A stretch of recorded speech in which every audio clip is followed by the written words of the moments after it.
Hello, I'm Richard Ashton, and some of you may know me as Friday, the Ice Warrior, from the Doctor Who episode Empress of Mars. But much more importantly, the legend of the Travelling TARDIS proudly presents Phantasmagoria.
Oh, look, we're here. We can see ourselves. That must mean that the show is beginning.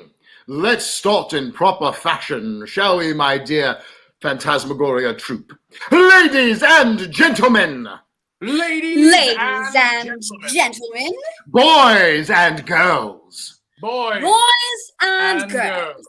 Oh, and all the diversity of distinguished guests that have followed us down through the centuries. We are Phantasmagoria. Oh, and we welcome you here to this wonderful little box thing where we're all appearing in. And we were introduced by a wonderful actor, Richard Ashton, just now. Now, Richard doesn't know this, but I'm one of the 2 people on the planet who saw The Saint. So, bravo, Richard. And I know your work from stuff other than the Doctor Who universe as well. Fifth Element too, I think. I'm trying to remember, but I do believe so. So just applauding you for that wonderful introduction. Now, we are brought here for this Christmas special 2023, which is a little bit of a misnomer. I mean, it's too early for Christmas time, even though it's technically a Christmas special. Yet it's too late for Halloween, as that is past. But we put together tonight a fine gift for the Doctor, and we feel they will love this, for we're going to play in the works of an author who the Doctor came into contact with multiple times. But before I get into that little introduction, I want to introduce all of us here. My name is Byron, as you can tell by the little B-Y-R-O-N in my name up here on the screen. I'd like to introduce this devilish fellow. Bosch, take a little bit of a bow, my dear friend. Pleasure to you all. Thank you. And over here, we have this lovely lady. Not Bosch, she's lovely, but we have this lovely lady here who's coming to us from a very distant universe. Now, you who are fans of Doctor Who, you know all these wonderful timelines and universes, but even the Doctor would not go where she lives. She lives in a place called Washington, D.C. Very dangerous, I assure you. Sephoneia, take a bow, dear heart. Hello, my darlings. Now, a little bit of history for all of you, as it has not appeared in the little TV thingy that you turn on with the remote. On October 2nd, 1849, we know that our dear first Doctor attended a seance in the American city of Baltimore, very close to Washington, D.C., as a matter of fact, at the invitation of a Dr. Parsons and a Dr. Wolfson, in which he met this well-known author we're going to be doing tonight. Oh, and in that evening, it ended with a little bit of an incident with a ram's skull. And if it were not for the Doctor thinking clearly and spilling his cognac, and the author himself knocking over a candle that would set the ram's skull ablaze, things would have gone terribly awry. They, therefore, averted a door that was opening and allowing evil to enter into this world. This came to be known as the true and indisputable facts in the matter of the ram's skull. We also know that the seventh Doctor came into contact with this author again in several different timelines the very next day, on October 3rd, 1849. These dates are very important if you know your history. The eighth Doctor also encountered this man of mystery and horror the very next day, on October 4th, 1849, where the Doctor was given by this author a manuscript called Haunters of the Dark. Could this be about ghosts? Could it have been this author's best and most loved work?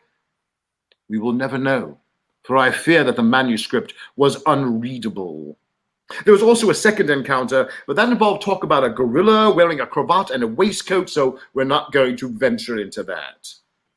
What we do know, and is historically accurate, is that on October 7th, 1849, this amazing author died under very mysterious circumstances, taking his genius away from this world, but leaving us with an immense treasure of his works.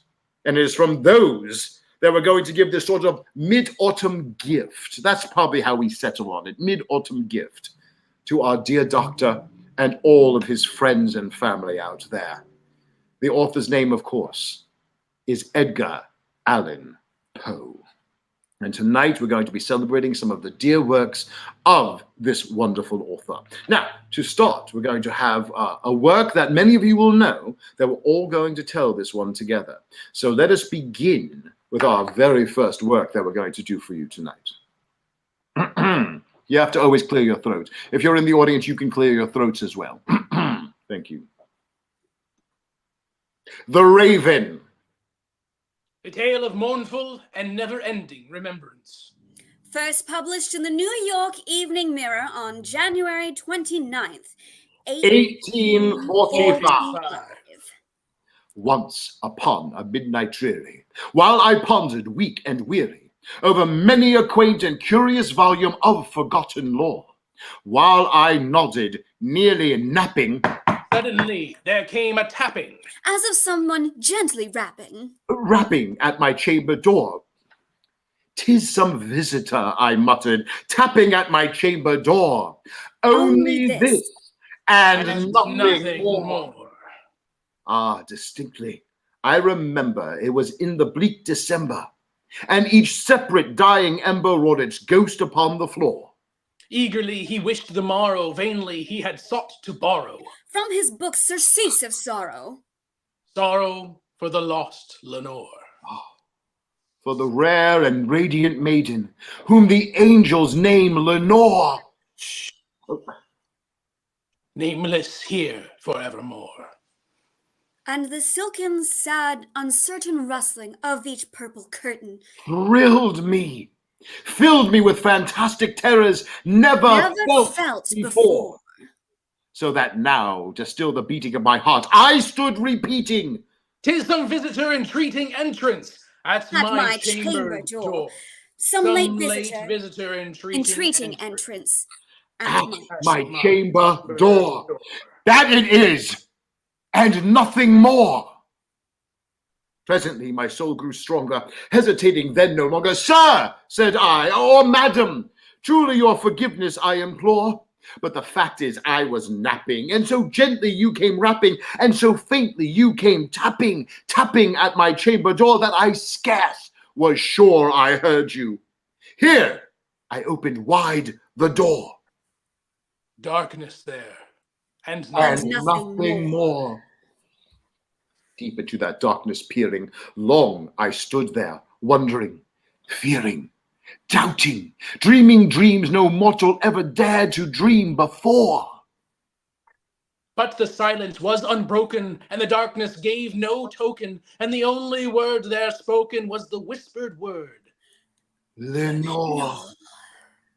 Oh, this I whispered, and an echo murmured back the word, Lenore. Merely this. And nothing more. Back into the chamber turning, all his soul within him burning.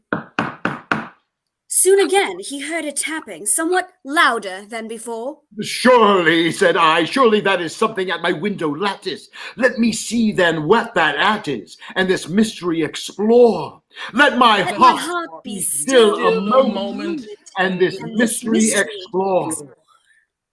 'Tis the wind, and nothing more.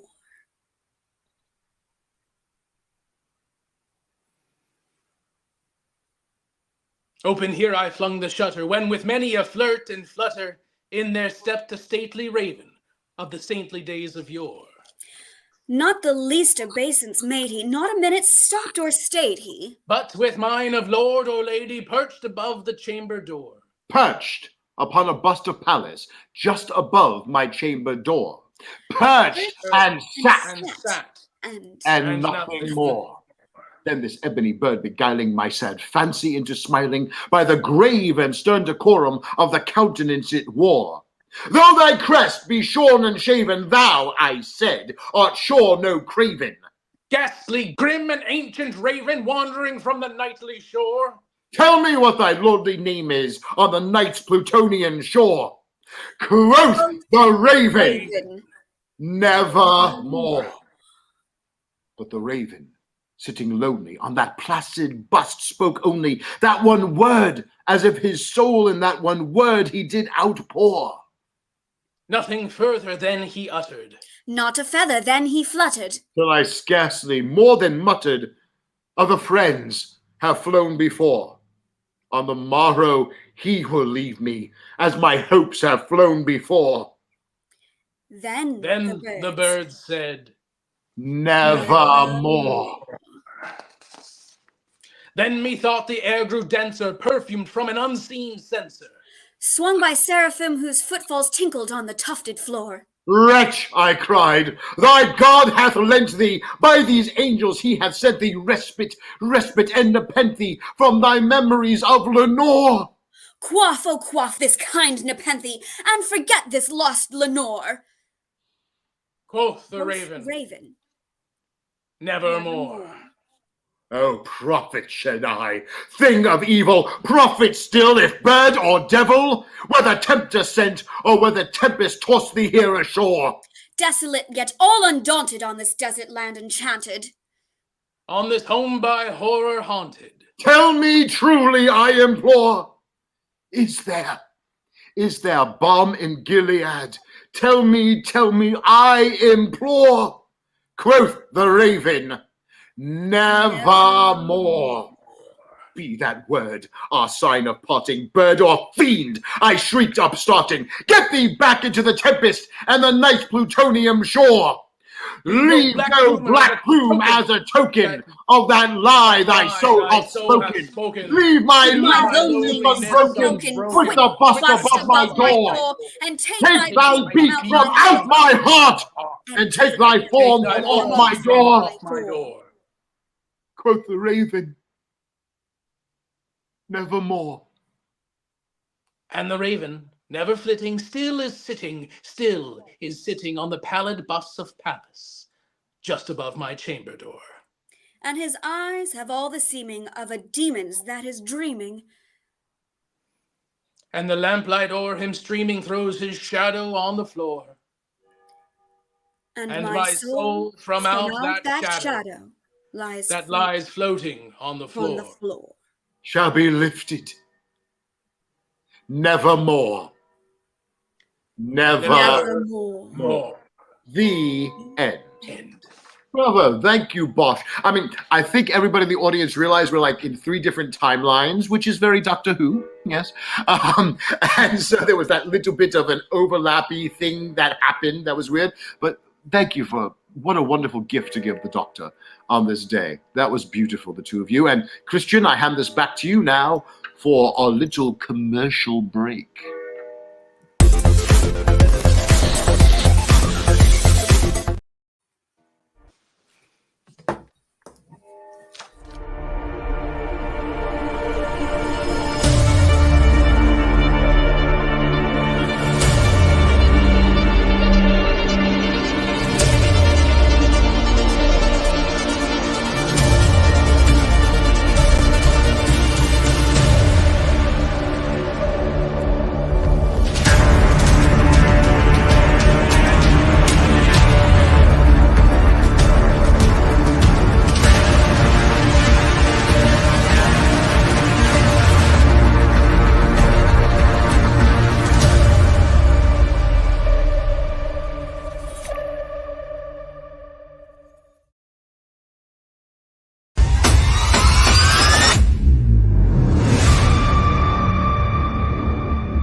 We are a touring acoustic duo crashing kitchens around the country. We go from house to house every Friday night and we create music, we create food, a good time, we stream it live and we do it for free. So now we're just really kind of like trying to develop it and build a community group that people believe in, then they'll help us.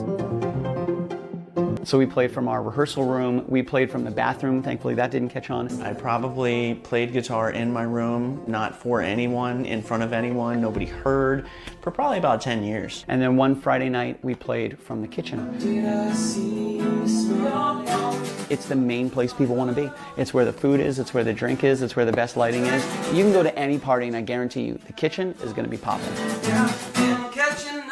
Our ultimate goal, I think, would be to crash kitchens every Friday all around the world.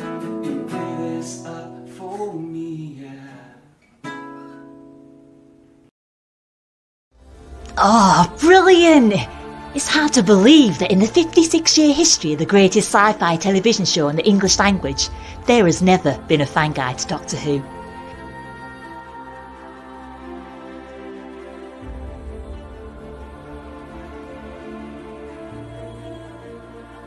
The official books might give you what they think you need to know, but only a guide written by a true fan will give you what you really want to know. Join Whovian, the brilliant Mackenzie Flaw, as she takes you on an intensive journey inside the world of the first female Doctor. In the Binge Watcher's Guide to Doctor Who, Season 11. Right, let's get a shift on. We are back, it seems. So those were wonderful commercials, and you had the Kitchen Killers in there, who we absolutely adore. We had a wonderful evening with Billy when he came to see our last show, Tales of the Undead, actually. So I love those commercials. Now, we have a very dark treat for you. Because we don't just need sweet little morsels, we need the darkest morsels out there. And who better to tell this tale, which he chose himself, but the darkest amongst us. Welcome to your screen with another tale from Edgar Allan Poe, and I won't give the title. I will let you do that, Bosch. You can enjoy this. Let us welcome Bosch.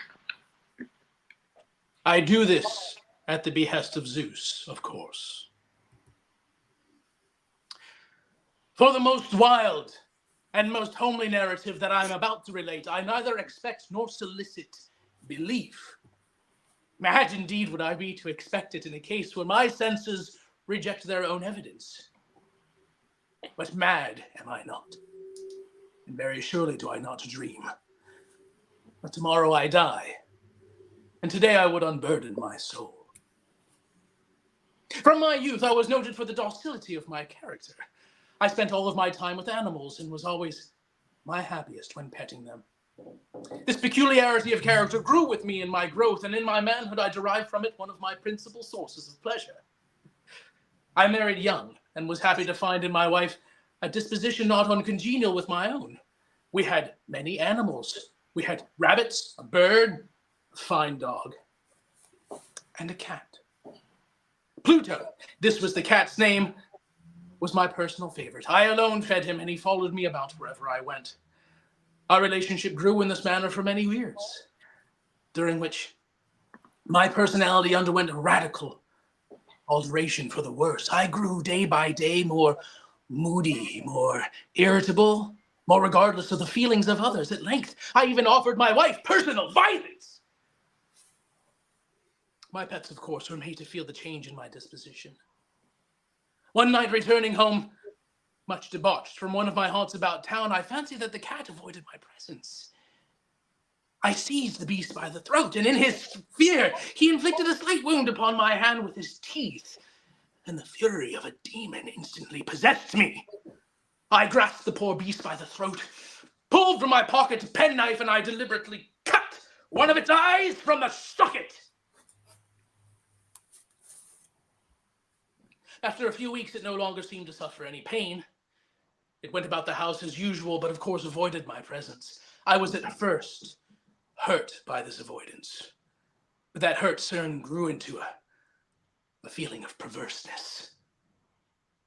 One morning in cool blood, I slipped a noose round its neck, and then I hung it from the limb of a tree. I hung it with tears streaming down my face, and I hung it because I knew it had loved me. Many weeks later, reclining in one of my dens of more than iniquity, I noticed a black shape reclining on one of the immense hogsheads of gin. I approached it. It was a black cat. I prepared to depart immediately, and it evinced a disposition to accompany me. I permitted it to do so, and when we came to my house, it domesticated itself at once. It became a great favorite with my wife. For my own part, I began to hate the creature. One morning, while doing some meaningless household chore, I descended into the cellar, and the cat wove itself between my feet and nearly threw me headlong and exasperated me to madness.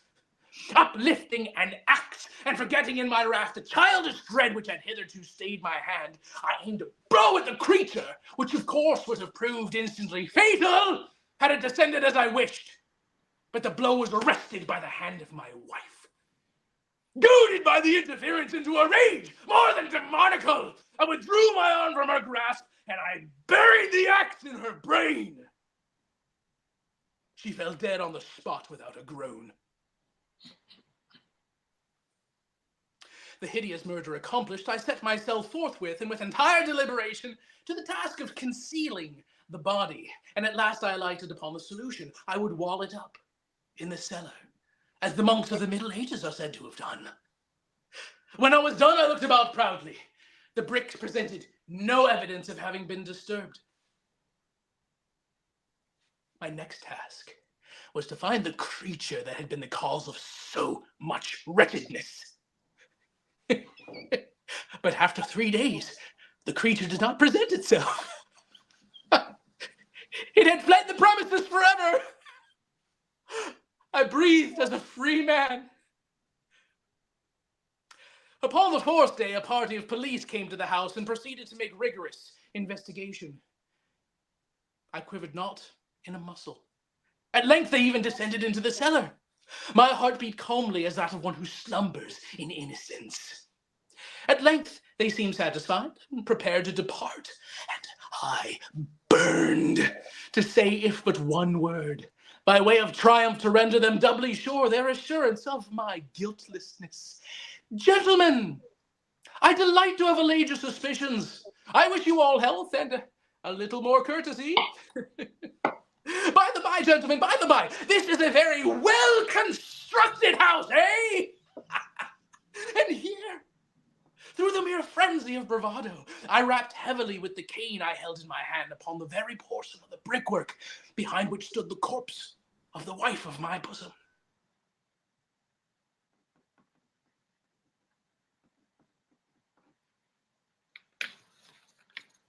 Within the tomb, a cry at first, muffled, broken like a sobbing of a child, and then quickly swelling into a long, loud, continuous scream. It was a howl, a wailing shriek, half of horror, half of triumph. While swooning, I staggered to the opposite wall. In the next moment, a dozen stout arms were toiling at it. It fell bodily. And there, erect before the eyes of the spectators, stood the corpse of my wife, already greatly decayed and clotted with gore.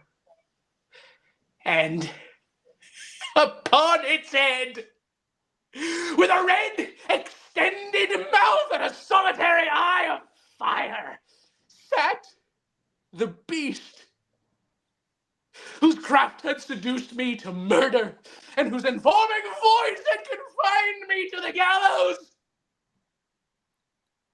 I had walled up the beast within the tomb. The end. Oh, bravo, Bosch. Merry Christmas indeed. That was so jovial.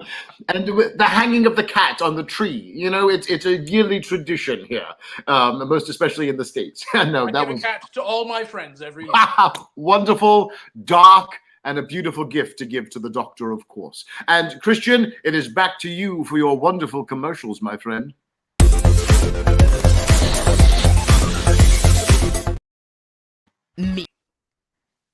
Meet the Doctor. I'm the doctor. But not the one you were expecting. All right, sexy. It's time to go home. Doctor Who Velocity. Streaming now. Jake Collins has been launched into the stratosphere by the popular social media app Yin Yang. I just think it's incredible that someone from our hometown we knew so well. That's my holy grail.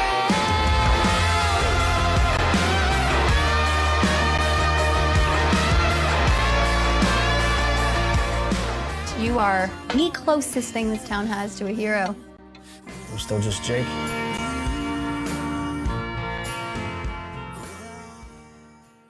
You have more options than ever before when choosing a film, a television or internet series, a book to curl up with, or even a radio show or podcast. Get to know the people who are creating for you. The Hangin' With Web Show, hosted by award-winning author and journalist G.W. Pomacher, is the internet's fastest-growing web talk show series.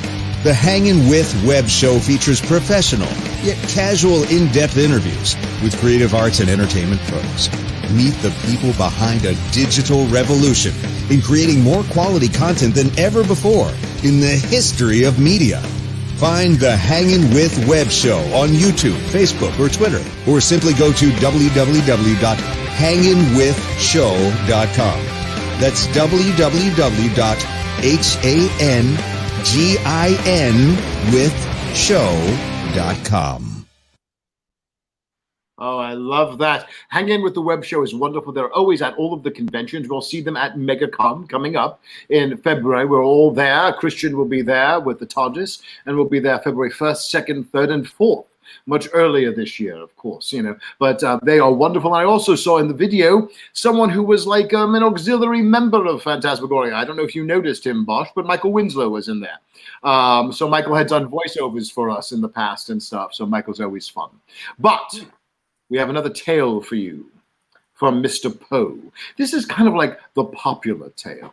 It's like whenever you talk to someone and go, what's your favorite Poe story? They go, because they remember this one. Right? So we're going to give a little bit of populist entertainment for everyone. Shall we, my friends? Shall.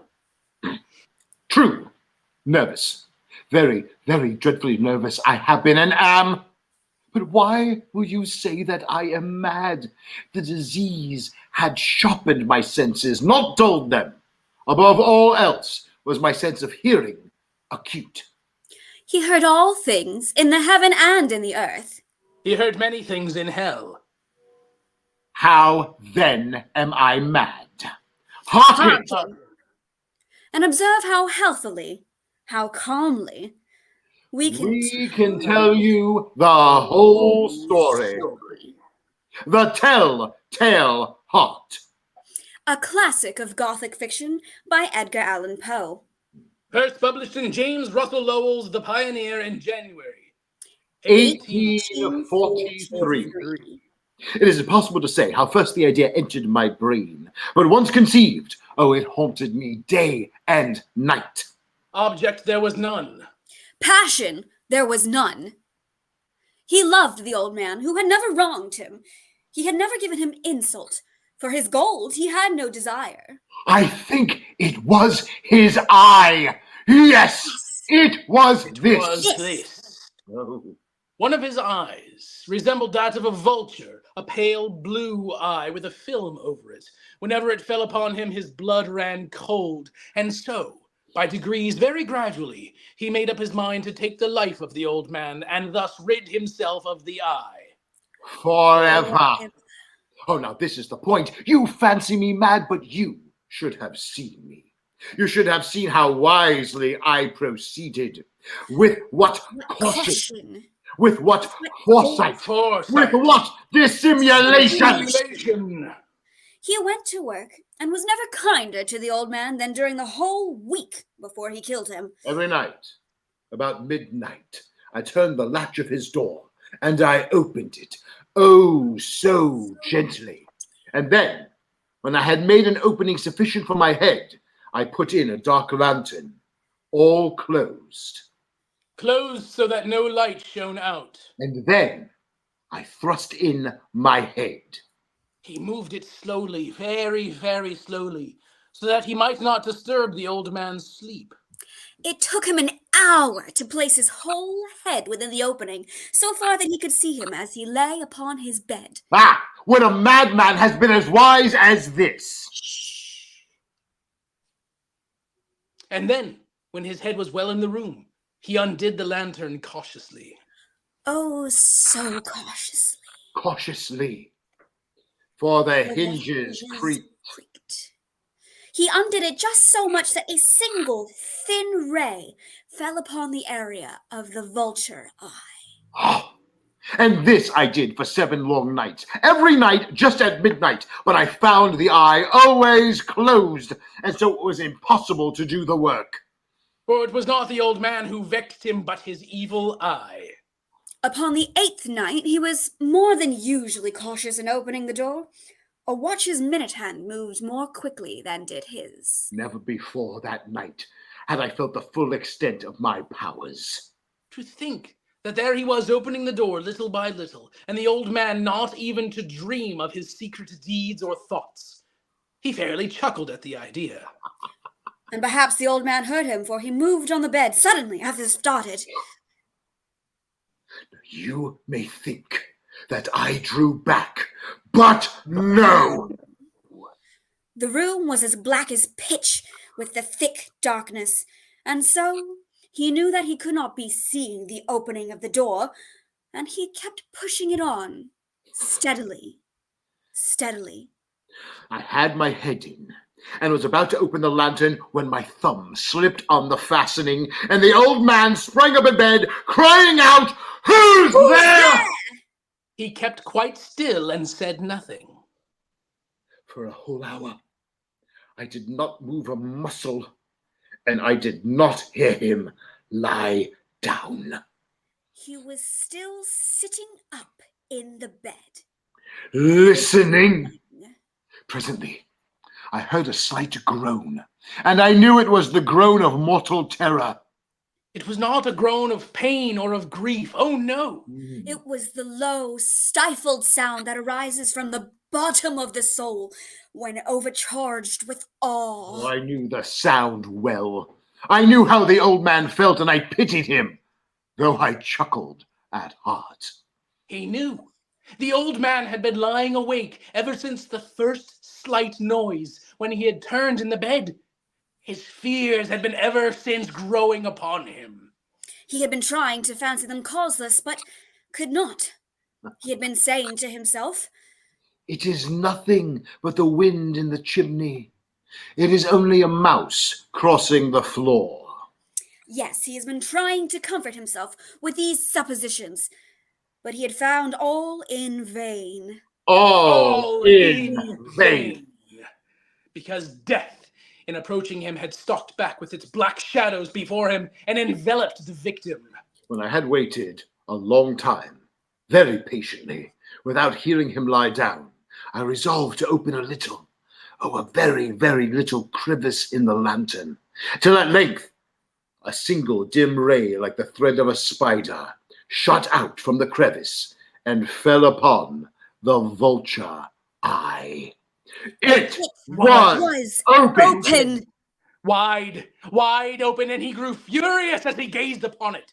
He saw it with perfect distinctness, all a dull blue with a hideous veil over it that chilled the very marrow in his bones. But he could see nothing else of the old man's face or person, for he had directed the ray as if by instinct precisely upon the damned eye. And now have I not told you that what you mistake for madness is but an over-acuteness of the senses? There came to my ears a low, dull, quick sound, such as a watch makes when enveloped in cotton. It was the beating of the old man's heart. It increased my fury, as the beating of a drum stimulates the soldier into courage. But even yet he refrained and kept still. He scarcely breathed. He held the lantern motionless. Oh, meanwhile, the hellish tattoo of the heart increased. It grew quicker and quicker and louder every instant. The old man's terror must have been extreme. It grew louder, I say, louder every moment. Louder! Oh, I thought the heart must burst. The old man's hour had come. With a loud yell, I threw open the lantern and leapt into the room. He shrieked once. Once only. In an instant, I dragged him to the floor and pulled the heavy bed over him. I then smiled gaily to see the deed so far done. But for many minutes, the heart beat on with a muffled sound. This, however, did not vex him. It would not be heard through the wall. At length, it ceased.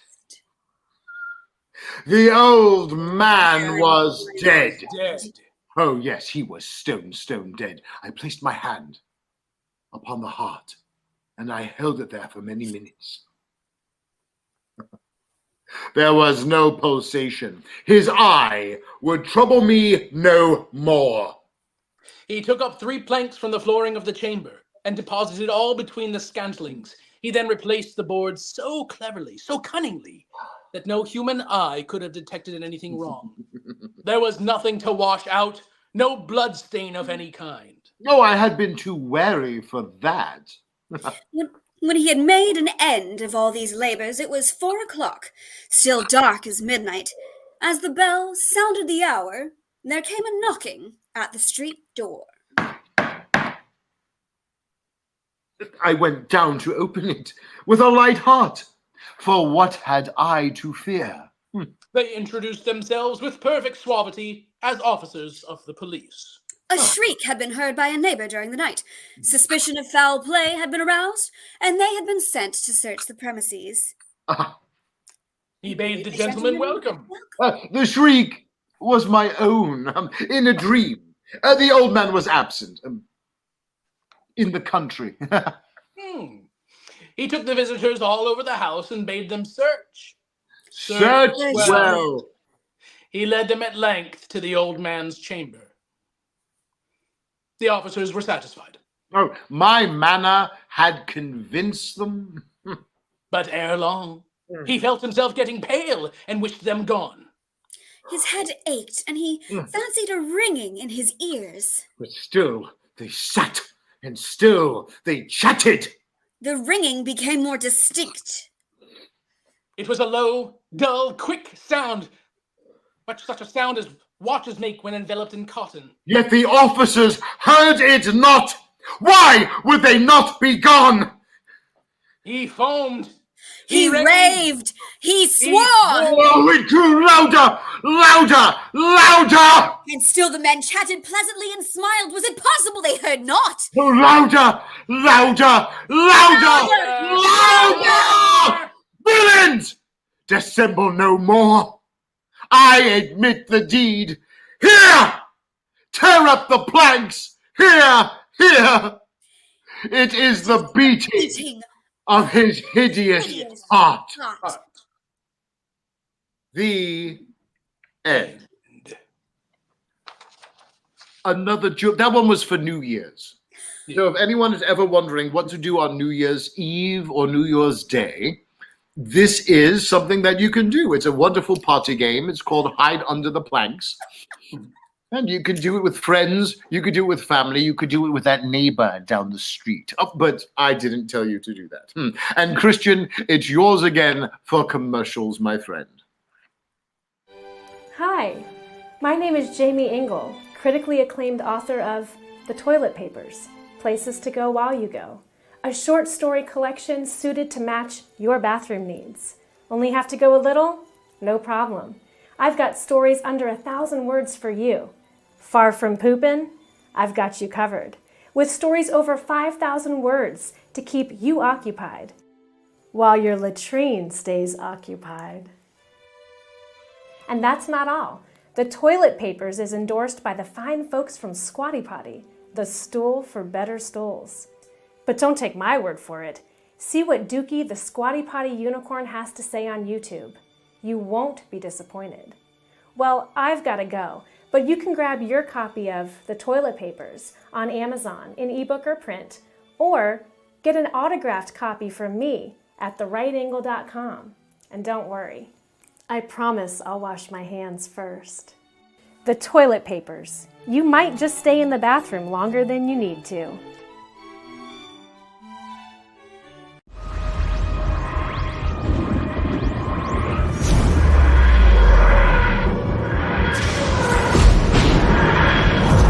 I'm sorry, you have to give me a moment.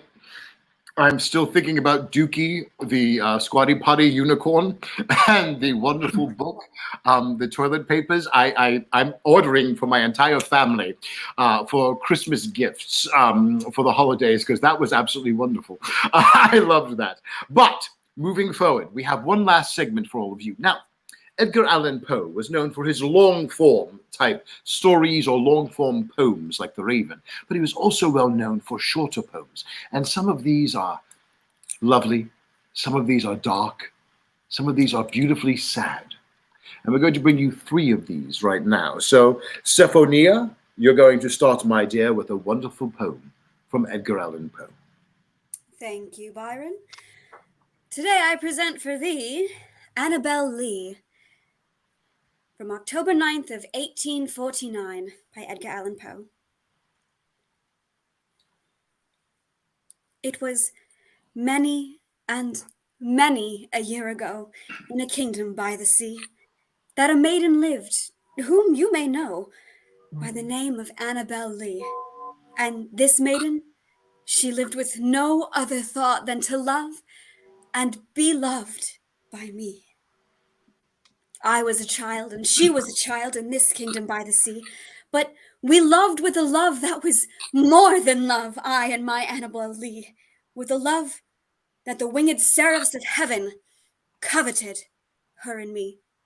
And this was the reason that, long ago, in this kingdom by the sea, that a wind blew out of a cloud by night, chilling my Annabel Lee, so that her high-born kinsman came and bore her away from me to shut her up in a sepulchre in this kingdom by the sea. The angels, not half so happy in heaven, went envying her and me. Yes, this was the reason, as all men know in this kingdom by the sea, that the wind came out of the cloud, chilling and killing my Annabel Lee. But our love, it was stronger by far than the love of those who were older than we, of many far wiser than we, and neither the angels in the heavens above, nor the demons down under the sea, can ever dissever my soul from the soul of the beautiful Annabel Lee. For the moon never beams without bringing me dreams of the beautiful Annabel Lee.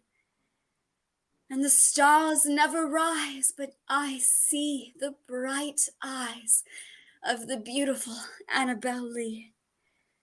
And so, all the night tide, I lie down by the side of my darling, my life, and my bride, in her sepulchre there by the sea.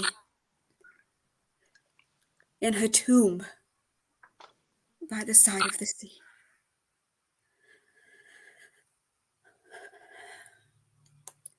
It was many and many a year ago, in a kingdom by the sea, that a maiden lived whom you may know by the name of Annabel Lee. And this maiden, she lived with no other thought than to love and be loved by me. The end.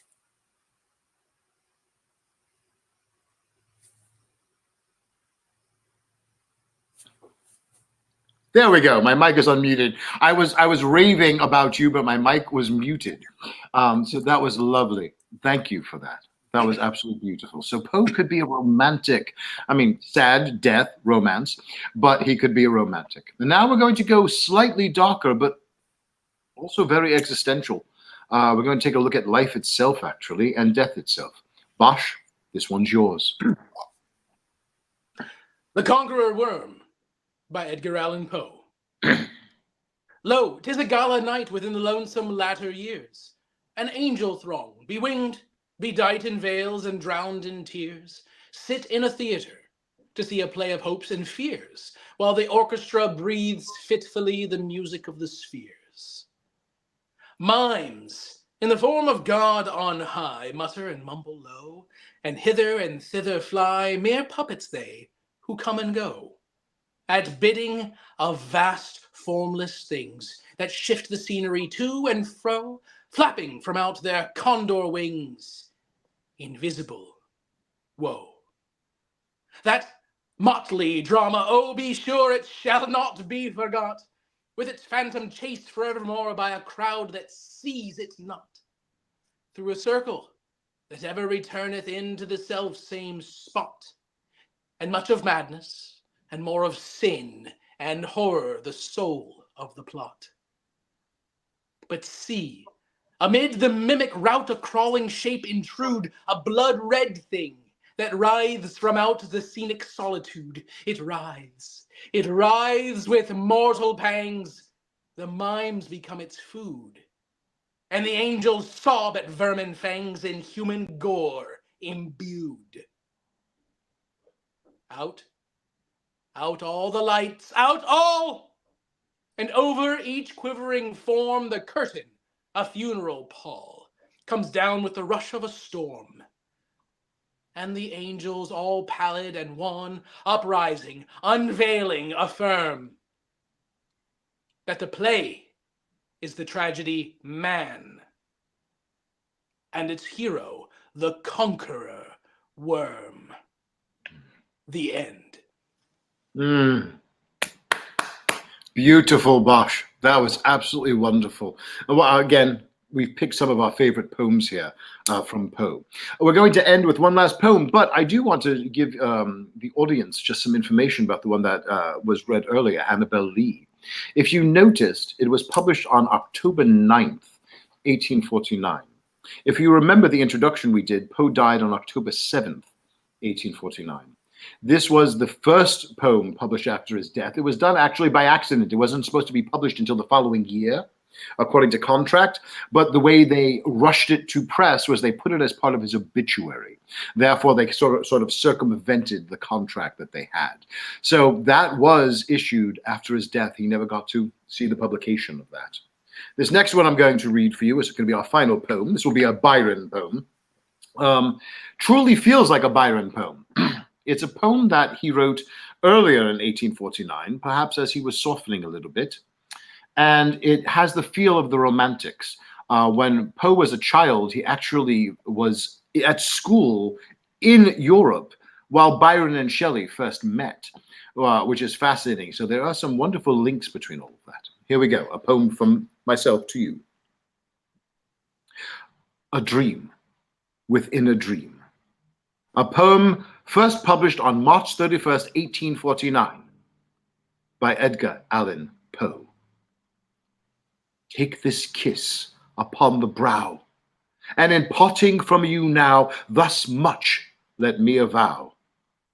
You are not wrong who deem that my days have been a dream. Yet if hope has flown away in a night or in a day, in a vision or in none, is it therefore the less gone? All that we see or seem is but a dream within a dream. I stand amid the roar of a surf-tormented shore, and I hold within my hand grains of the golden sand. How few, yet how they creep through my fingers to the deep, while I weep, while I weep. Oh God, can I not grasp them with a tighter clasp? Oh God, can I not save one from the pitiless wave? Is all that we see or seem but a dream within a dream? The end. Lovely poem from Poe. And Christian, my dear friends, everyone out there in TARDIS land who is watching, our wonderful host for this evening, the Reverend and Melanie, that is the end of our gift to the Doctor. I'm putting the banner up because I'm adding everybody back in. I just want to see what collage it creates by putting wonderful. everybody in. This is going to be fun. Let's see what kind of mess this becomes. Alrighty. 1, 2, 3. There we are. Oh, it worked. Bravo. Actually in good positions everywhere. Bravo. So, thank you so much for Bosch. Thank you. Sephoneia. Did I get that right? Close enough. Sephoneia. Sephoneia. I got it right the first time, and I blew it the second time out there. First of all, I want to introduce, as you saw in the opening, our special guest, Richard Ashton. Hey. Friday. Hello, Richard. And wait, something Hello, thank you, said. Phantasmagoria. That was fantastic. Thank you, my friend. Wait a minute, I can't. Correct, Richard, that you did a TV movie of the Saint years ago, didn't you? I did, yes. Wait a minute, no. You're not, you were laughing hard. When you were laughing when he mentioned it because I saw you well, just die laughing, yes, I Richard. was, because it had originally been a pilot of a series, and the series didn't go, and the star of the show went on to do other things, so that was it. But as a standalone, the episode didn't quite work. So we did a framing story, which is what I shot, which sort of somewhat made a complete movie out of the whole thing. But brilliantly, they had Roger Moore. Yes. They had Ian Ogilvy. Yes. But they managed not to get, for that movie, Simon Dutton, who was the Saint in the 80s. But he did come and do a Christmas movie with us a year or so later. So we missed a trick there, I think. But wonderful, though. But what a piece of history, especially to get those two wonderful actors. Because I actually don't know the other actor you just mentioned, Simon. I do know Ian Ogilvy. I used to watch all of his Saints. And, of course, we all know Roger Moore. So what a piece of history you got to partake in. That's just wonderful, Richard. Bravo. But, of course, you horror fans will know that Ian Ogilvy yes. was in some seminal British 70s horror films. Oh, yes. Really. Weren't you in one of the Hellraisers, too? Again, this is another one of those stories. I went to some second unit and prop work on Hellraiser, and I became the man who was responsible for the box, as in what's in the box. The box is in the box. And so we did some work on second unit with that because of my puppetry experience. My days of being painted into a latex suit for 19 hours a day are probably over. What those guys did on that movie was astonishing. The making of the movie is itself a horror film.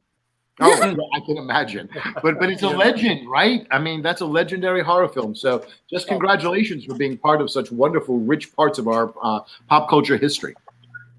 Well, it's about hanging around and always saying yes. Hang around, always say yes, and it's astonishing what you end up doing.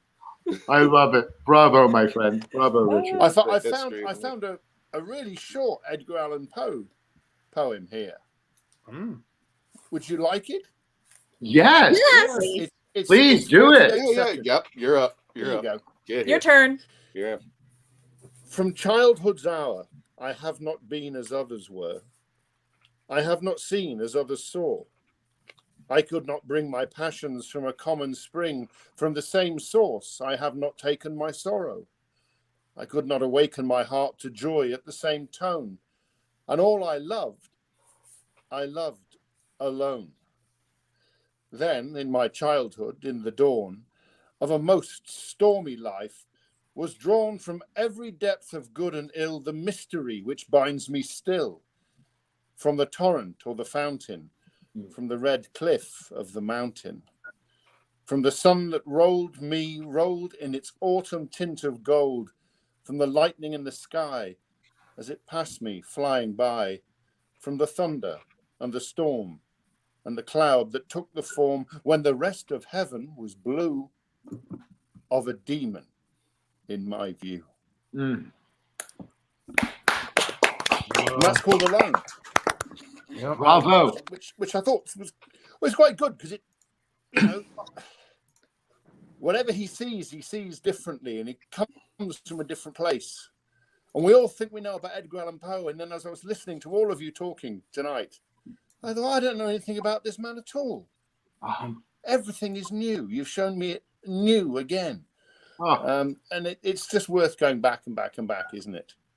Bravo, my friend. And then there's so all the secret, the murder a little mysteries. secret for you, Richard. That's one of our favorite Poe poems. It's called Alone. And it is one of our favorites because he never wrote it for publication. He wrote it in somebody's guest book, which means it's the most private and personal of all his poems you just picked. So bravo, my friend. You know what? It says it here. The autograph album of Lucy Holmes. Yep. Along with a poem by his brother, William Henry Poe. Yeah. Didn't know that. That's absolutely amazing, isn't it? So you chose, of all the poems you could choose. Bravo. Well, my gift to you. Thank you, my friend. I have to remind everybody out in the audience that Lord Byron speaks impersonates an American accent from time to time. No. I got it. Lord Byron's from Brooklyn. All right.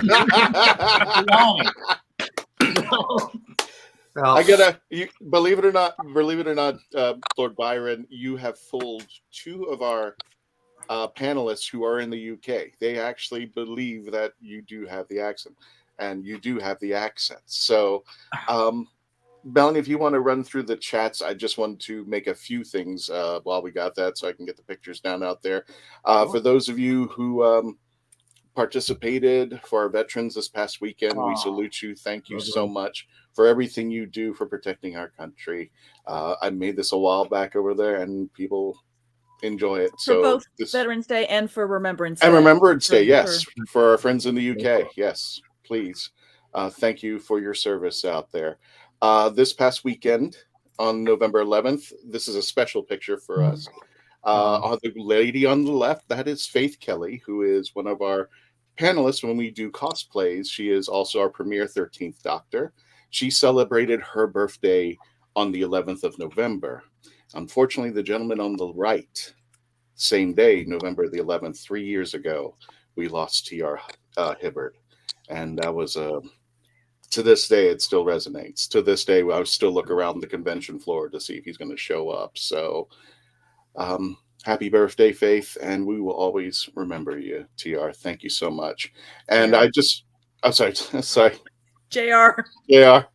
My apologies. JR. Sorry. My God. My apologies. I know, I always got it wrong.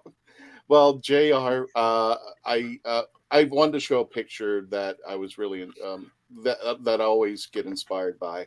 I told one day, if you've ever seen JR, he is a rather tall man, and I asked him one day, I want you to lay on the ground and just hold the TARDIS. But it's one of my favorite pictures, and a lot of people love that picture, and it just resonates a lot. And JR, you will be missed, and we'll always remember you out there. Especially if I get the initials wrong, I apologize.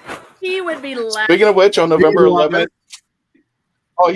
he would never let me down. He would be taking me out to lunch and going and saying, "What was my name again?" like 10 times during the whole thing.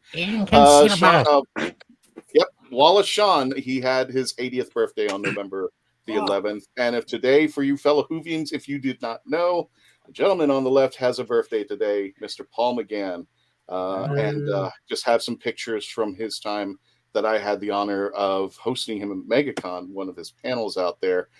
We made a birthday cake for him. Aww. Melanie was out actually in the audience. This was before Traveling Tardis. That's my photo. That's your photo right there. And in traditional Florida style, and I'm going to do the same thing for you, Mr. Richard, when you get down here in Florida out here. When I was hosting the panel, I said, you have to wear these the whole time that I'm interviewing you. Oh, oh no! I made him wear it. Brilliant. I made it wear it the whole time out there. So, and I really want to focus on our 2 new cast members because I wanted to pull up this old picture.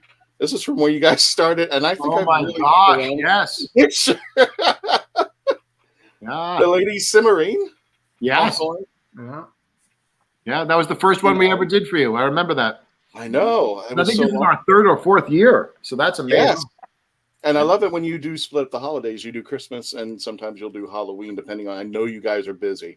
And I saw, and if, first by the end of the show, Lord Byron, I want to make sure you announce all your upcoming performances that are coming up. But I definitely want to focus on your 2 new cast members. Let's start with ladies first. Absolutely. Sephoneia, how did you come upon Phantasmagoria?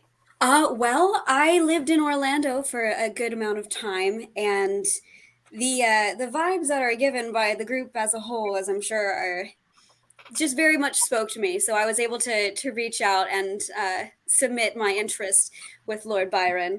And luckily, I was found worthy enough to be able to join the ranks. Now, unfortunately, I had to leave the Orlando area, but whenever I have the opportunity to participate, whether that's from far away or I will travel back down to participate, then I always take every advantage that I possibly can to be able to do that.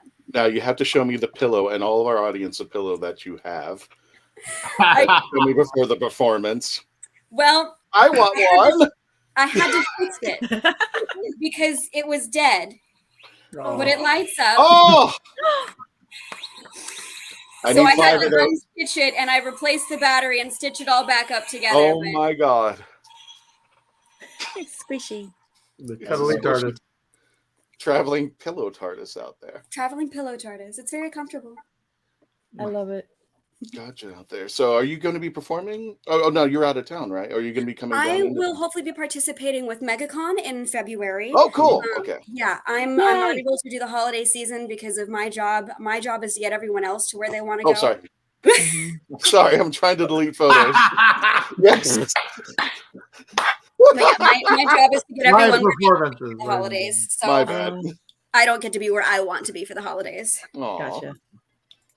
Well, we'll see you back at MegaCon because I'm happy to announce that for those of you MegaCon, and the dates are February 2nd to the 4th, right, Melanie? Yep. February 1st, 2nd, 3rd, 4th. 1st, 2nd, 3rd, and 4th. I'm happy to announce, and we just got word from Mike, we will be joining forces with the Dalek Builders of Florida again. Nice. And I love our little combination because we are a one-stop shop for Whovians. You have to play with the Daleks and go and check out our podcast out there. And we will be returning with the Dalek Builders of Florida for MegaCon. I can't believe they're doing it in February, but go figure out there. I know. Hey, it used to be February, March for forever. So I know. Well, and then they moved it to what, May? And it was May forever, May, June. Yeah, because that was the only way to get the convention center. Because February had the cheerleading competition for forever. So for those of us who remember those days when you had to guess, is that a cheerleader or an anime girl? Yep. Or both. Or both. Or it could be both. Yeah, it could be a cheerleader as an anime girl. Yeah, Erie Travels will be there too. We're excited. Yay. I'm a guest. Wow. I'm the only one not going. You get to be a guest.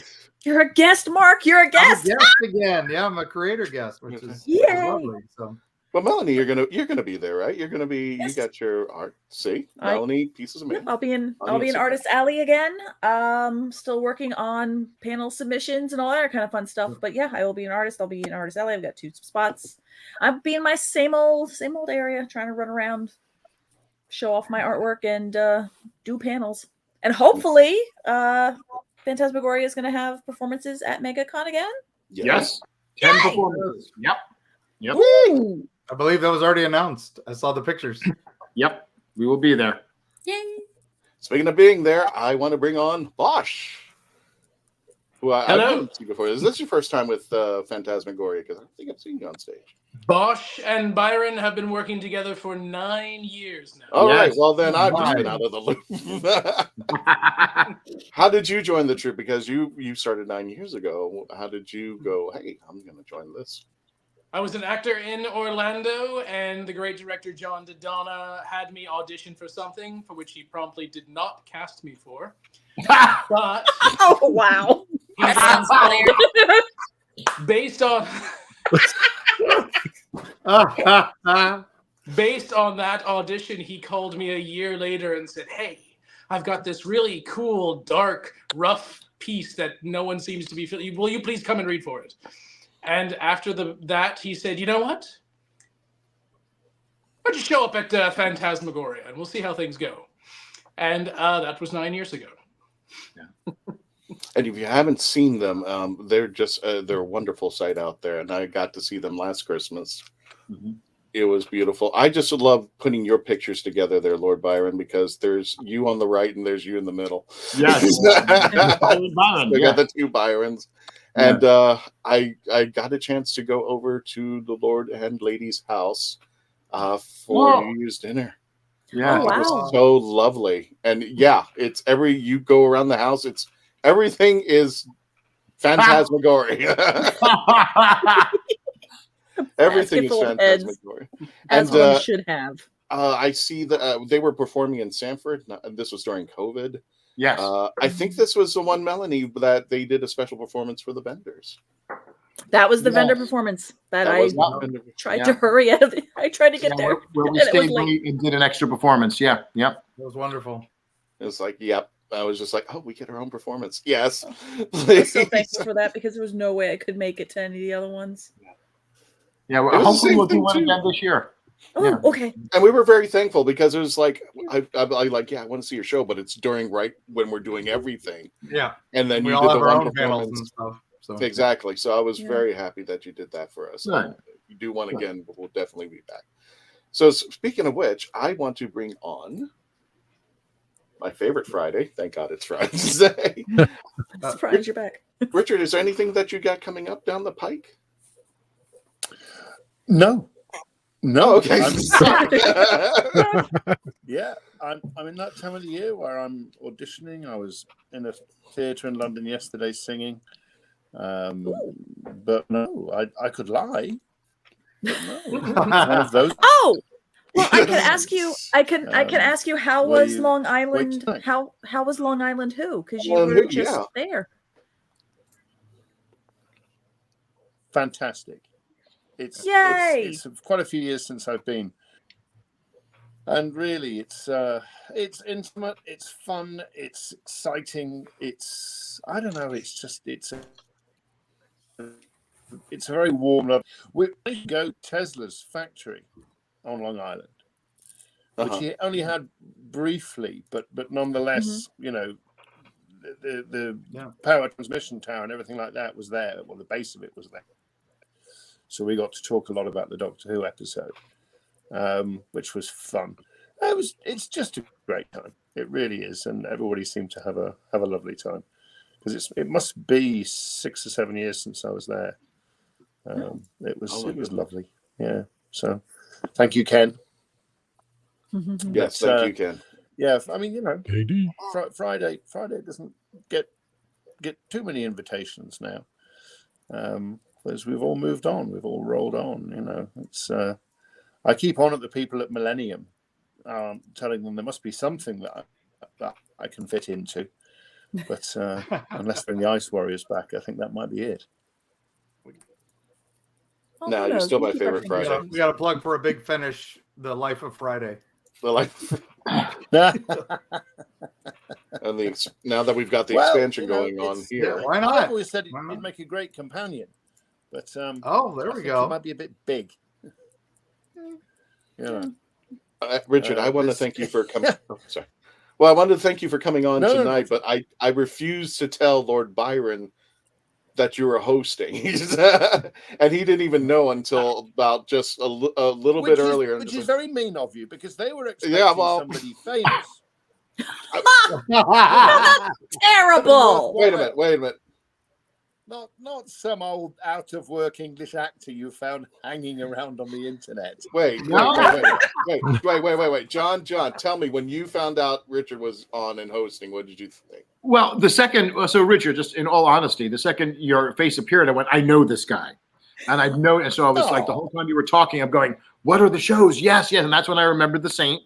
I'm like, no. And I remember, I know I don't recognize you from Fifth Element because you were one of the aliens. But I remember reading about you doing it. So you're an actor whose face, that I have definitely recognized for years. So it was really nice to have you come on. It's always an honor to have, people come in, especially from England. It's always lovely. And thank you for sharing. I mean,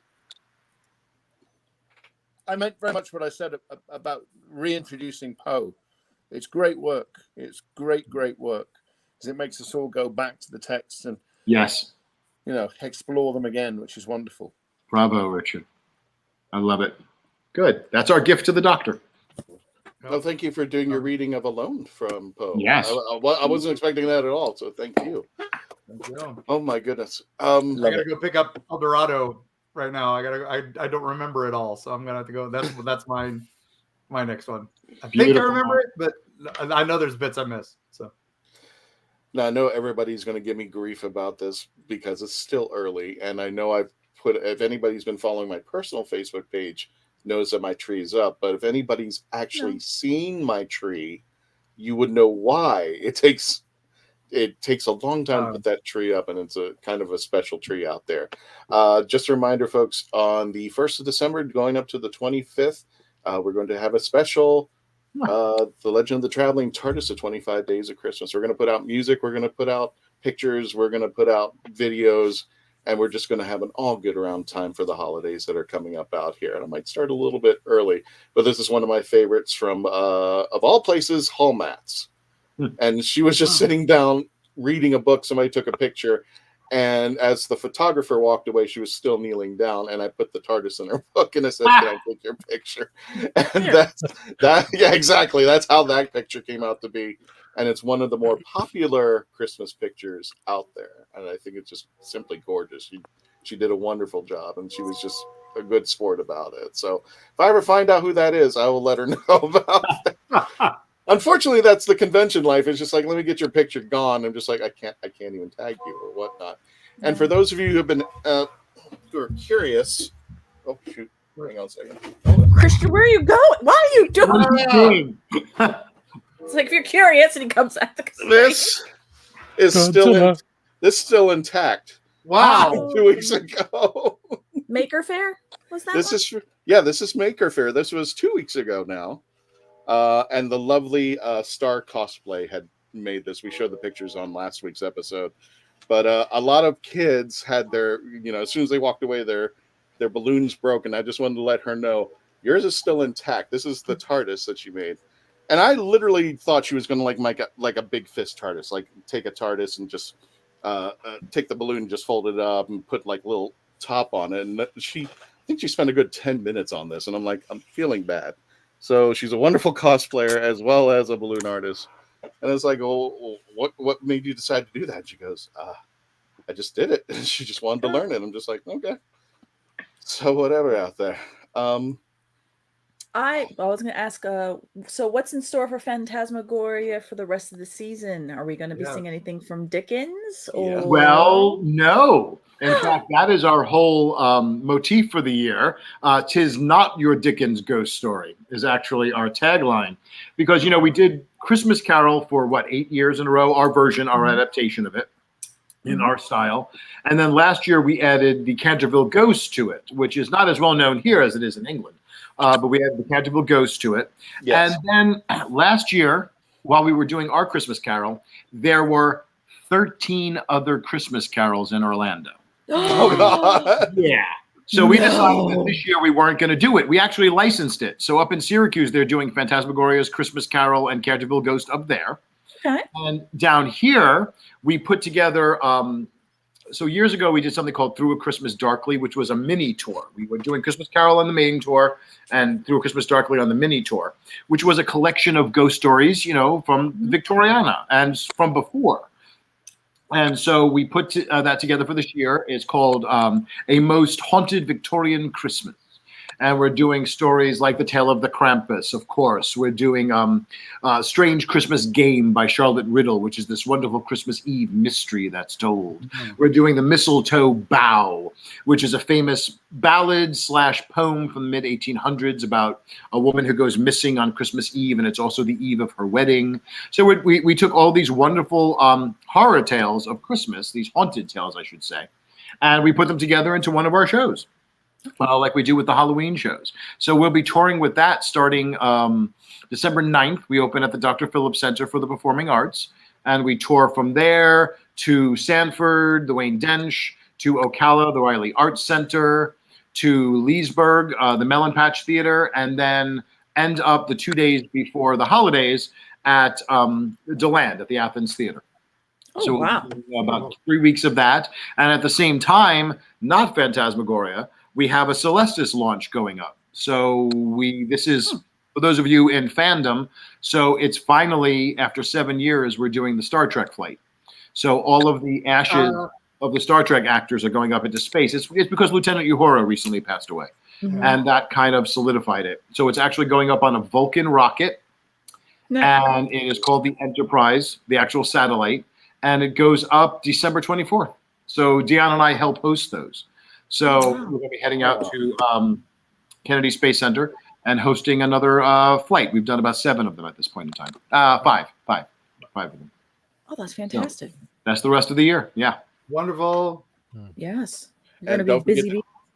Check them out on their Facebook page, facebook.com/Phantasmagoria Orlando as one word, or you can go on their website. And all the links are in the description below, whether you're at YouTube or Facebook. Wherever you're watching, the links are in our description, so you can always check them out. But I usually follow them on Facebook because you guys used to do live performances on Facebook. Are you going to go back to that? Or we are. That's really cool that you brought that up. We are. We're going to. We did it all during the pandemic. We did one a week, right? Mm-hmm. And we ended up doing 1.5 years of episodes every Sunday night, and it was mostly just Simmarine and myself. But we would have guests come in, and we had musical artists come in. And when we were reviewed, they called it Phantasmagoria Night Live because it was like Saturday Night Live in a way. But we had to stop. Once the world opened up again and we went back to touring and doing all the live events, we really couldn't do it. So we made a decision that this coming year, we're going to do one a month. Oh, fantastic. We're going to pick a Sunday, like the last Sunday or the third Sunday or something like that.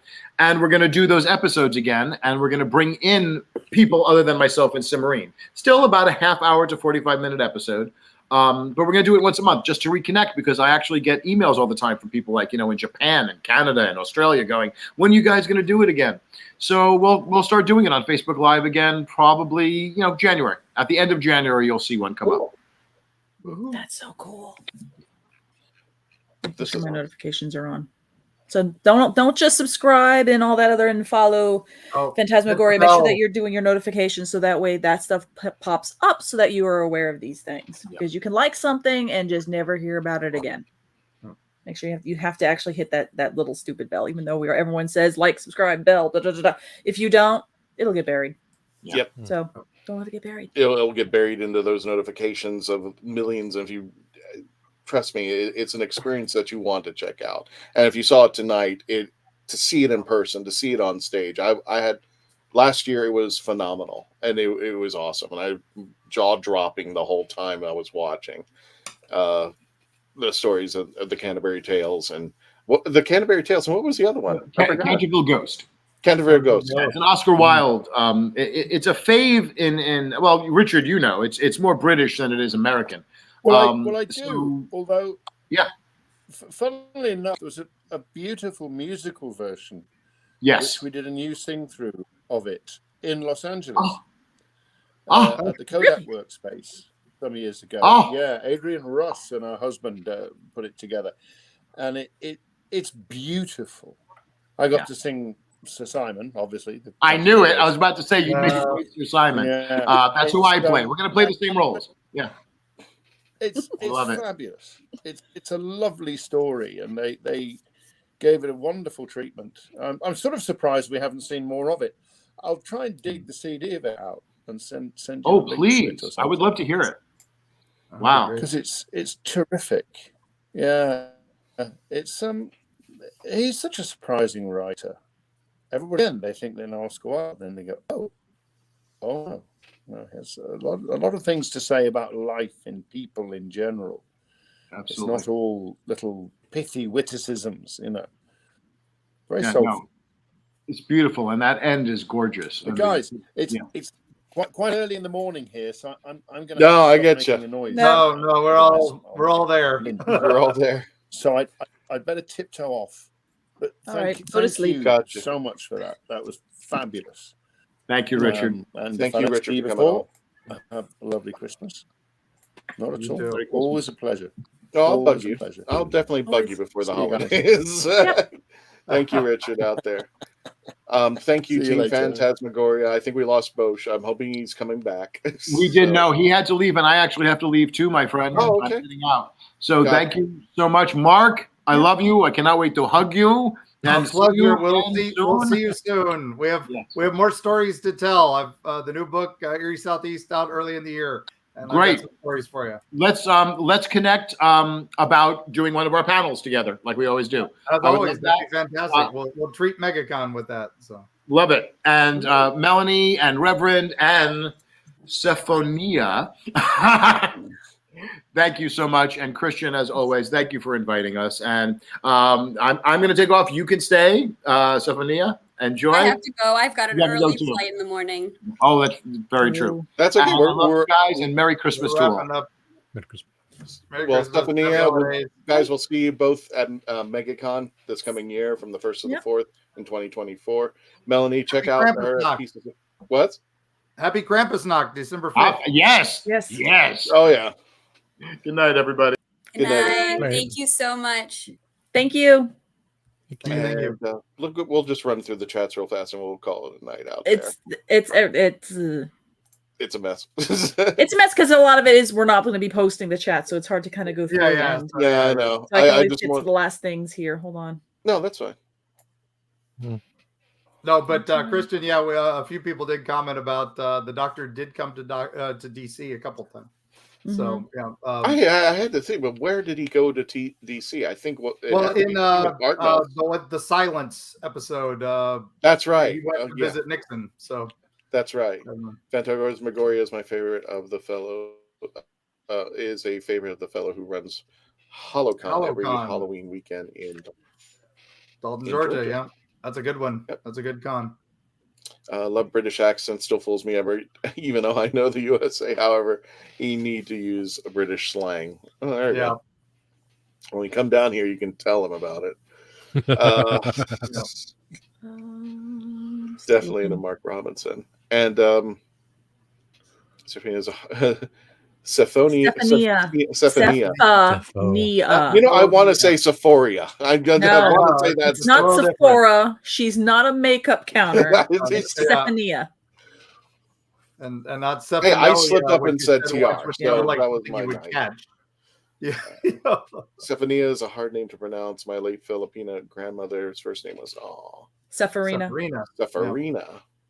Which is funny because I think my mom's the name my grandfather wanted my mom to be was Serafina, and my grandmother was like no, and she Marie. I have an aunt Serafina. So the funny thing is, my mom wanted my name to be Lenore because she was a huge Poe fan, and my dad was just like, no, I don't like that name. Blah blah blah blah. It was between Poe and then also Lenore because of there was an old movie about the $1 Million Mermaid. No, not $1 Million. It was some other mermaid. It was some other mermaid movie. But yeah, I was almost a little more.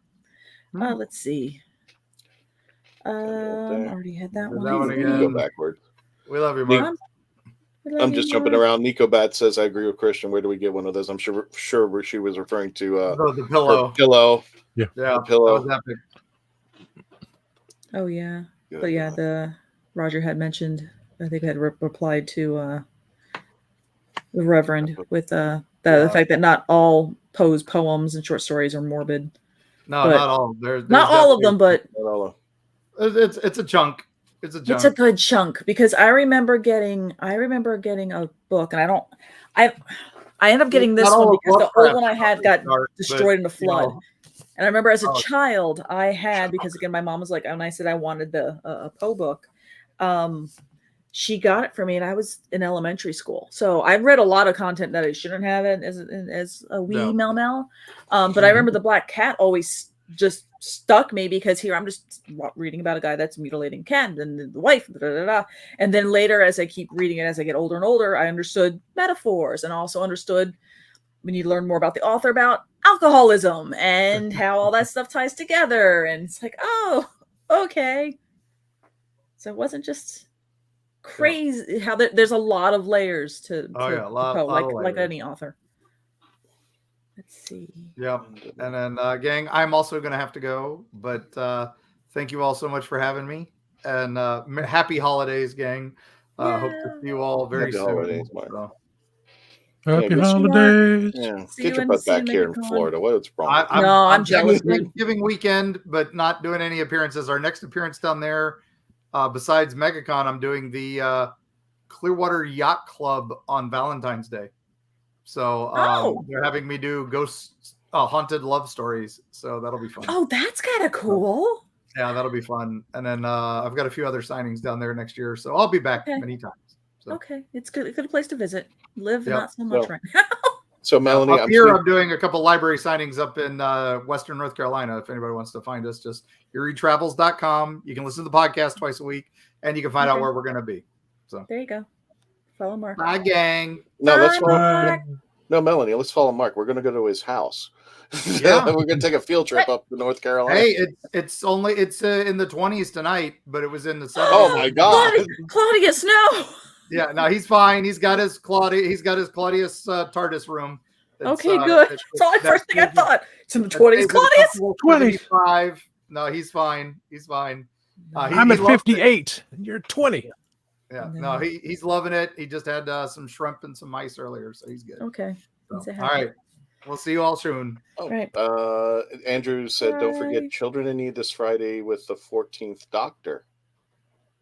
Okay, cool. Mm-hmm. Yeah, that's the Children in Need special. Oh, let's see. I'm trying to find it. Yep. That's the bad thing is I don't know where they air for stateside. It'll be a YouTube thing. Yeah, everything like that we have to find on YouTube. Twella Pendragon, want to say hi. I'm just jumping around here too. She says she's new to the show, and she's a friend of mine. So nice, and thank you for subscribing. Appreciate that. So I'm sorry, I'm just jumping around there, but I invited her to come on. And she watched the show, and apparently she liked it. There we go. ACB, gotta go. I'll try to show up more. And a lot of people showed up tonight. So. Richard based in London, or do you have to travel down? He's in. That's a good question. I'm not sure. I'm not. He's over there in the UK, so he's somewhere there. But he's always. He just came to Long Island Who. So if you ever need a guest, that's Doctor Who. That we can help facilitate because Richard is amazing. Mark says it's 7 degrees Celsius in the UK now. Dang. No. And I don't know what that means. But it sounds cold. It's cold. So no. It's cold. Roger says we're expecting a lot of rain this Wednesday night into Thursday morning. You said you got rain. It came over here as just a big bag of wind. Oh, we had just I needed a canoe to get across the bridge. I mean, it was rainy. It's my commute usually. Well, on one hand, Floridians can drive in the rain. on the second hand, Florida seems to be nothing but transplants now. So it's getting behind cars that are out of state plates that don't drive well in the rain, which is fine. Safety first, but move your butt over to the right side of over to the right side of the road so that the rest of us can keep navigating a little bit faster. But yeah, so it took a little bit, but yeah, it wasn't lightning though. It was just a full on rain, dark, cloudy. It's one of those where if for it to be winter, it was very gray, which is not typically normal. So that kind of a wintry Florida rain, I guess. So we're getting the cold front. Yeah, there's going to be a cold front behind this guy. Richard Lacoste. I think this is the first time I've seen you, Richard. So less than 50 degrees Fahrenheit. Andrew says it's 44. Nope. Less than 70 degrees Fahrenheit for this Floridian. I like to feel my fingers at the end of the day. Yeah, no. And that's just me.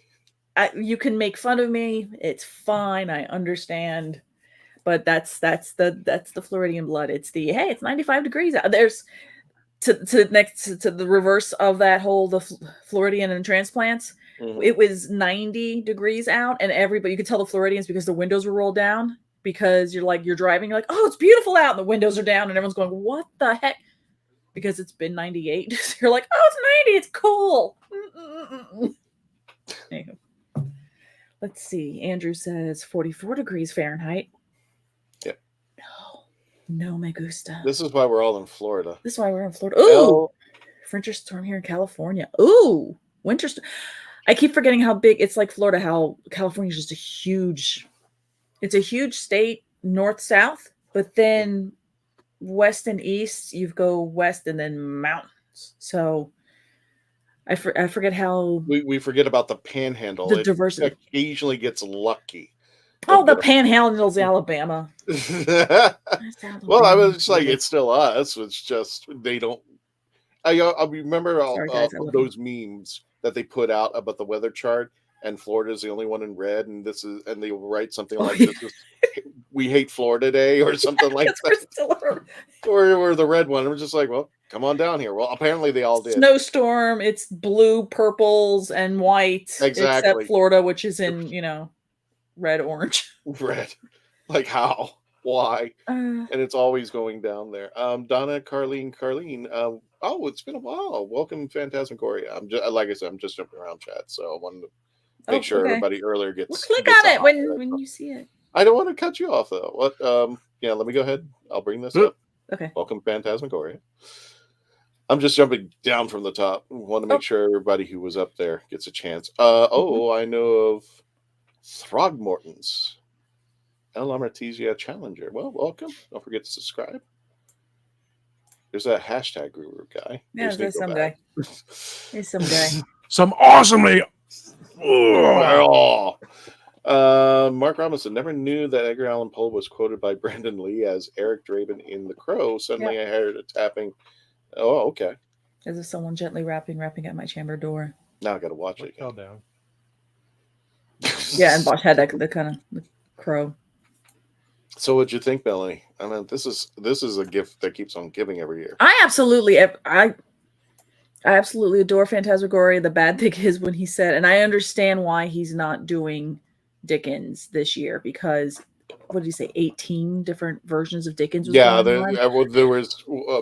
It just pained me that I could not get to see them last year. So I was hoping that they were doing a Dickens this year so I could see it, and they're not. Which is was it Dickens or specifically A Christmas Carol? It was specifically it was A Christmas Carol, but then they were also adding the Canterville. But yeah, so I'm like, darn it. But no, I love Chris. You know how everybody and in the chats tell me which movie, if you have a specific holiday movie that you kind of watch, and that's your Christmas movie, that's your holiday movie, that gets you into the season if you celebrate, or just kind of. What movie is that specifically for you? Because like for my husband, it's A Christmas Story. Yep. It's Christmas when Santa on the Macy's Day Parade comes down, and now Christmas Story. Now he's happy. Now it's Christmas because he gets to see. Funny enough, that but his actual big movie is Santa Claus Conquers the Martians, and it's usually either the Mystery Science Theater version or the cinematic Titanic version, or now the Riff Tracks versions out there. So that's his movie. Mine is A Christmas Carol, and it's a Muppet Christmas Carol. That's my movie. Let's see. Christopher Eccleston is doing A Christmas Carol this year. I heard about this, and I want to see it. Was he doing it on stage, or is he doing it on TV? Is it stage or Andrew? Let me know if it's stage or TV. But yeah, mine is a Muppet Christmas Carol, and I have it on DVD. I've bought the streaming one, but that way I can always watch it because I love that movie. On stage, he says on stage. He's saying on stage. Ooh, because I just heard that Tennant was announced to do Macbeth, and I have seen Eccleston's Macbeth, what he was doing at the RSC. Absolutely phenomenal. All right. Insane, phenomenal. Okay. Hashtag Guru, what is your go-to? Real fast. What's your hashtag? Oh, Die Hard, of course. No. And it is a Christmas movie. I will die on this hill. Christmas Carol, Alistair Sims. Black and white. The original. Or even color. The black and white. Oh, the black and that is a good one. But black and white because it's traditional. I can watch the color one just because it's interesting how they use the colorization of it, but I will accept either one. Black and white first. Andrew says. And Die Hard. And Die Hard. No, Die Hard is one. I will always fight people on that. It's a Wonderful Life. Right. And Muppets Christmas Carol. I can't get past that title. Why? Because Bruce Wayne said it in the Batman Adventures. I just can't get past that title. Okay. And it made sense to me. Muppet Christmas Carol. Hello, Mr. Humbug. Hello, Mr. Scrooge. Oh, hello. I'm trying to remember. Mr. Magoo. Sorry. My favorite is of the Christmas carols is actually George C. Scott, because David Warner's in that one as Scratchit, and who the heck? Yes, I'm gonna scratch it. This man. There's another one that barely gets mentioned at all, but I think it is one of the funniest Christmas carols. It's Blackadder's Christmas Carol with Nicola Bryant. Yeah, I would say Nicola Bryant's in that one. Yep. And the thing, it's the reverse. Spoiler alert for those of you who've never seen the Blackadder Christmas Carol, which I think is a great treat. Scrooge starts off good. And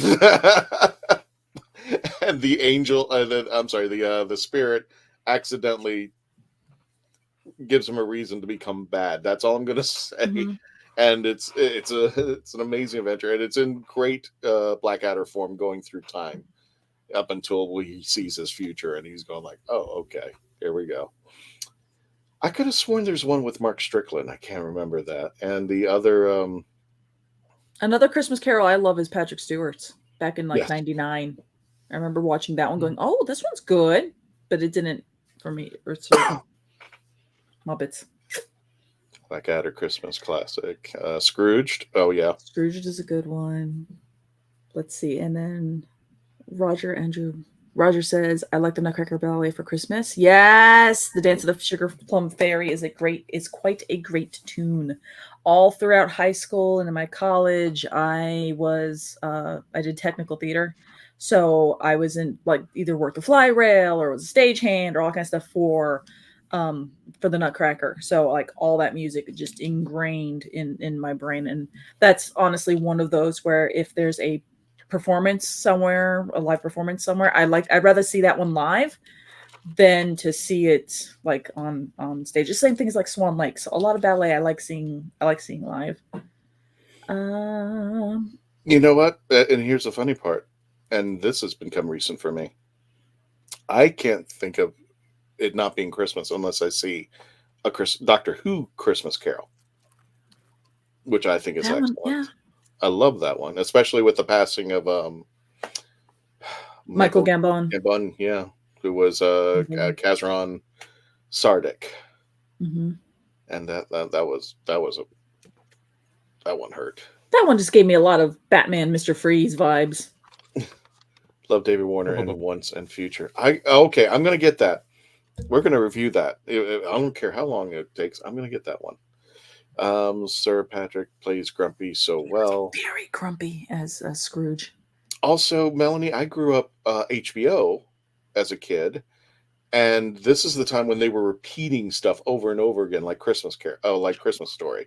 Mhm. But there were two shows when I was a kid that it wasn't Christmas, and I got to see them. The first one was, and nobody probably remembers this comedian, Richard Little's Christmas Carol, where he did all the impersonations, and Emmett Otter's Jug Band Christmas. Emmett Otter's Jug Band Christmas is one of the greatest films ever made. It is. Yes, because I remember for the longest time not being able to find that, and I had like a VHS tape that we had. It was one of those kind of things where you ran over and you pressed record. Yes, and I didn't get really to the very, very beginning of it. And as you can see, I had to say press record. And I even remembered you got to use two buttons. You had to hit the play button and the record button to hit both in order to record something. That's how old I am. It's not only that, those songs are burnt in my head. Oh, it was so wonderful, though. And I just remember they were showing the outtakes. I can't believe there were outtakes of a puppet movie. But one of the outtakes they were showing was it took them like 20 attempts. I don't even remember the Nightmare Gang went into that music store. And there was a comedic scene where this drum was supposed to be rolling out of the store, and it kept messing up. They said they couldn't even do it at one. They almost gave up on it because they couldn't get this drum to roll out of the store proper. So that was the outtakes. I'm like, that's an outtake of a puppet movie. Okay, fine, whatever. Miracle on 34th Street, Home Alone series, White Christmas plus National Lampoon. And when I mean Home Alone, I'm talking about 1 and 2. Everybody else is just. I think there's 4 of them. We just saw it, I think, on Disney Plus. We were scrolling through and it had like Home Alone and like 1, 2, 3, 4. And even Kevin was just kind of like, there's 4 of them. There like, is. Hey. There is. And you know what? There's kids that are going to want to watch 3 and 4 and grew up with seeing them as little kids. So fantastic. Let everyone just enjoy what they like. I'm a 1 and 2 guy. I'll take 1 and 2. It's fine. I bought it. Let's see. Scrooge, a classic, yeah. I bought a DVD. I still have it. I haven't opened it yet. There are 5 Smokey and the Bandit movies. The first 3, and then there were 2 more done by other actors. I'm like, I almost like. No Smokey or Bandit. Smokey and the Bandit. 5 movies. So there's the first 3. He's looking. There's the first 3 with Burt Reynolds and Jackie Gleason. And then there are these 2 extras. I'm like, I don't know if I want to watch. Yep. It says 7 movies. The 7 movie. 7 movies. You got it. I think. Yeah, turn it around. 7 movie outlaw collection. Yep, there they are. What? Smokey and the Bandit, Smokey and the Bandit 2, Smokey and the Bandit Part 3, Bandit Goes Country, Bandit. That's awesome. Bandit, Beauty and the Bandit, and then Bandit Silver Angel. I take it back. There's 7 movies of Smokey and the Bandit. I give so much credit for Bandit. That's, you know what? I might have to bravo on that. That's just so stupid. I love it. They just leaned in and went, no, we're doing this. This is the title. Nobody knows this about the 3rd movie because it's so like it doesn't even make sense why that movie came out. But the original title of the 3rd movie was Smokey is the Bandit, where they actually the I can't remember the father and son's name, but they convince the sheriff to become the bandit, and he has to do this one thing. I think it was for money or something, but the sheriff was retiring, and then Smokey had to actually become the bandit and drive the car. Snowman is the bandit. Smokey is a cop. No. The original title was Smokey is the Bandit. They were going to have Jackie Gleason become the bandit. That's why it was. But in one of the sequel ones? The 3rd one, yeah. That's why it's called Smokey and the Bandit 3. It was originally Smokey is the Bandit. And they came up with the idea of making Buford T. Justice Smokey, so he's getting chased by the cops and everything. The brothers, the son and father convince Buford T. Justice to become the bandit. And then it all kind of morphed into Snowman becoming the bandit. Which is weird. It's just like, why would they recruit Snowman to become the bandit? And I was like, okay.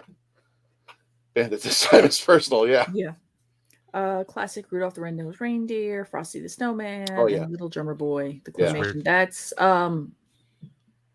what is the name of those movies? My brain's not working. Who produced those? Sorry, I'm gonna to the internets. Rankin Bass got it first. There we go. You're gonna hate Edwards. Thank you, Edward. Snowman animation. There it is. It's Christmas out that night. You know what? Let's lean into it. You know, I'm all about. One of the things I think I saw or heard of, and I'm not sure, but I know a lot of people have been making like the Life Day robes, and now that you can actually, I think, go to Disney and buy the Life Day robes, I'm tempted to make a Life Day robe and go to Disney, go to freaking Galaxy's Edge and walk around with a Life Day robe. Why not? You know, let's do it. Let's just go. I don't know if you heard, but when before the Star Cruiser closed, they were going to do for the holidays the Life Day. They were going to do a special thing with the Star Cruiser for Life Day. I'm like, no, everybody shook their head. I desperately wanted to do that. I just, I have many opinions on that, and bless George those Lucas who wants went. to bury the thing. Wasn't him. He has nothing to do with it. It was just honestly the freaking price. That's the thing. Was the skybox? They skyboxed the damn thing. There's no way I was going to spend $4,000 for a 2-night shindig with me and my husband. No, I fly to London. I'll walk around Pinewood for that. There were so many comparisons about what you could do with the money, and you could actually take that same money, stay at a Disney resort, get all your food taken care of, get merchandise, and it's just like, and you'd still have money to kick around for 2 weeks, or Disney Cruise Line or something. And $4,000 was a good chunk of me and my husband both going to London to go to Star Wars Celebration.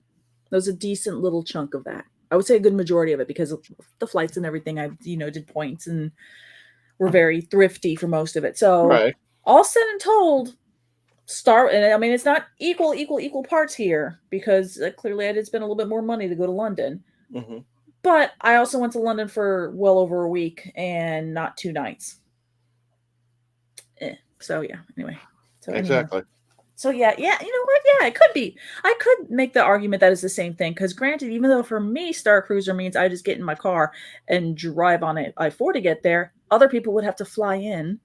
So we can cancel the flights out. And the hotel. Screw that. Yes. Oh, now everybody's rubbing it. Roger's going, there's 7 Police Academy movies. Mark Robinson, there's 37 Godzilla movies. Howard. Just throwing out franchises out there with multiple. Which one was Citizens on Patrol? I think that was the 5th. Was that the 5th one? I could be wrong. It was.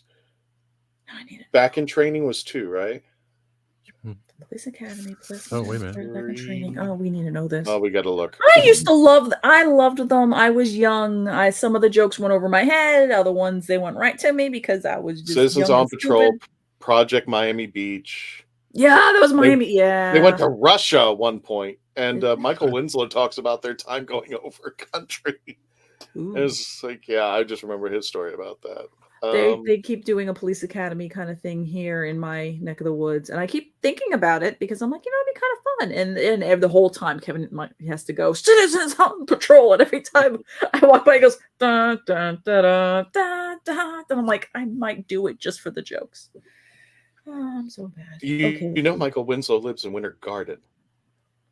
He's here. Oh, He's really? a local boy. Oh, I didn't know. He lives in Winter Garden. Grandma got ran over by a reindeer animation. That was a Ray Stevens. I remember that. I do remember that.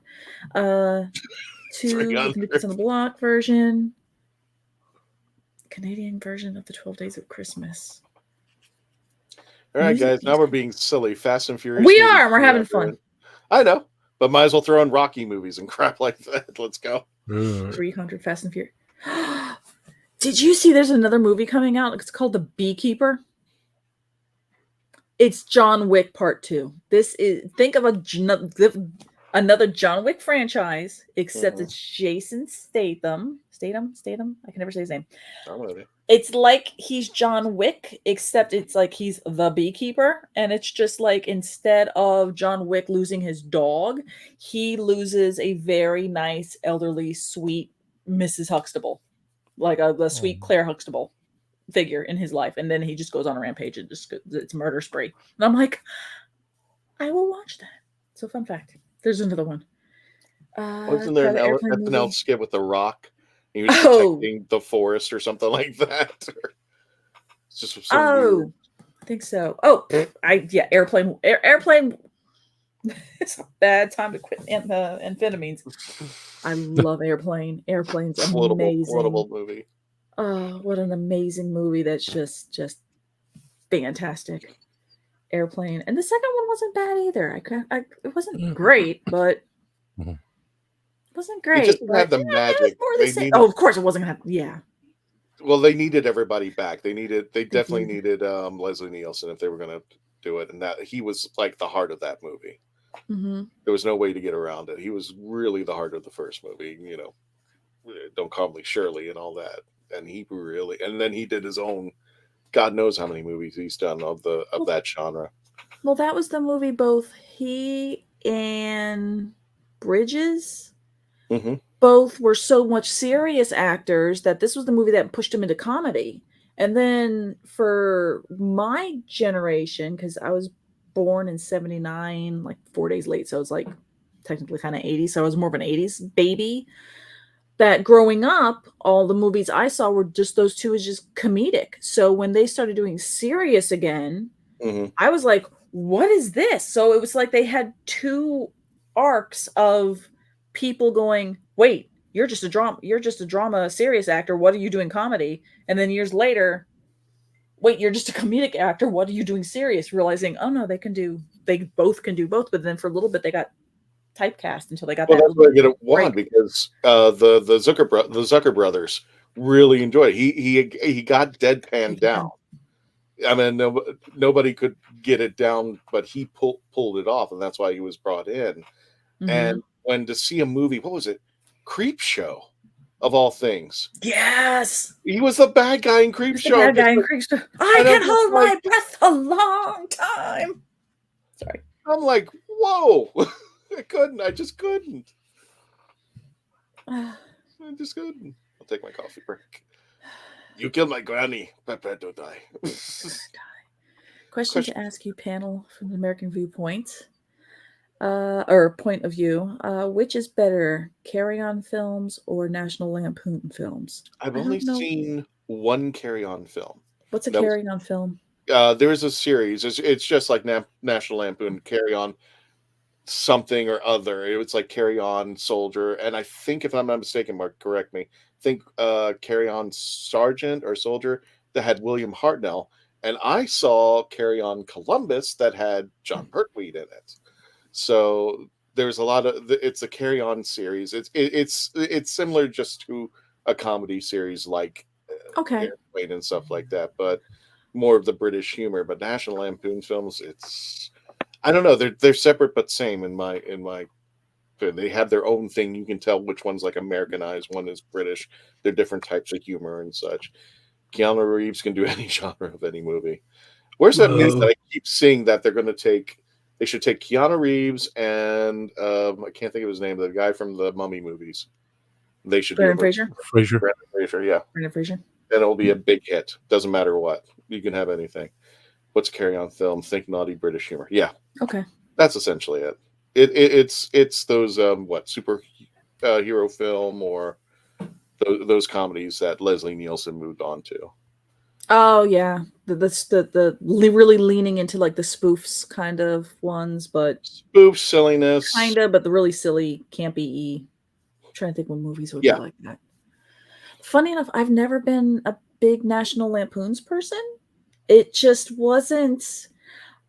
Okay, so my father ingrained in me a loathing of Chevy Chase because he never liked him. He never found him funny. He just never liked him. So he's going to rule the remote. I'm growing up, again, 80s, so I never watched any of the National Lampoon movies or whatever. So when my husband wants to watch them for Christmas, or Christmas Vacation, all those other stuff, I've seen bits and pieces, and I find them funny, but they're not.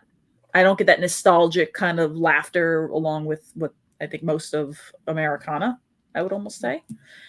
So, yeah. And then Van Wilder was good, but then it is what it is. Let's see. I don't know. I just heard too many bad things about Chevy Chase, and he's terrible. Yeah, absolutely. He's terrible. He's absolutely terrible. See, my father just flat out just said he's not funny, and we just never watched anything with him. The only time I ever saw him that I realized, oh no, he's hilarious, was in Community, but then found out he's a terrible person and didn't get along with the cast, and then off we go again. But yeah, he was hilarious. See, I grew up with the older 80 movies, like there was one with a dog, and Benji. He dies, and he becomes the dog. Was it Benji? No, it was. Benji I think it was a dog. He did a lot of Goldie Hawn movies. He did Chevy one. Chase. Shut it. Goldie Hawn. That's Russell. He did 2 movies with Goldie Hawn. I know that for a fact. I can't remember the names.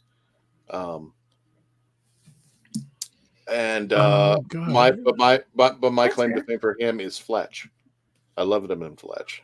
Because a lot of people and Spies Like Us, would say Spies Like Us. They would say Three Amigos, and they would also say Fletch. Well, at least some of the people I knew. And I was like, oh, okay, but for me, I just never Hot Tub Time Machine, which was a cameo. Carry On Sergeant with William Hartnell. Yeah, thank you, Mark.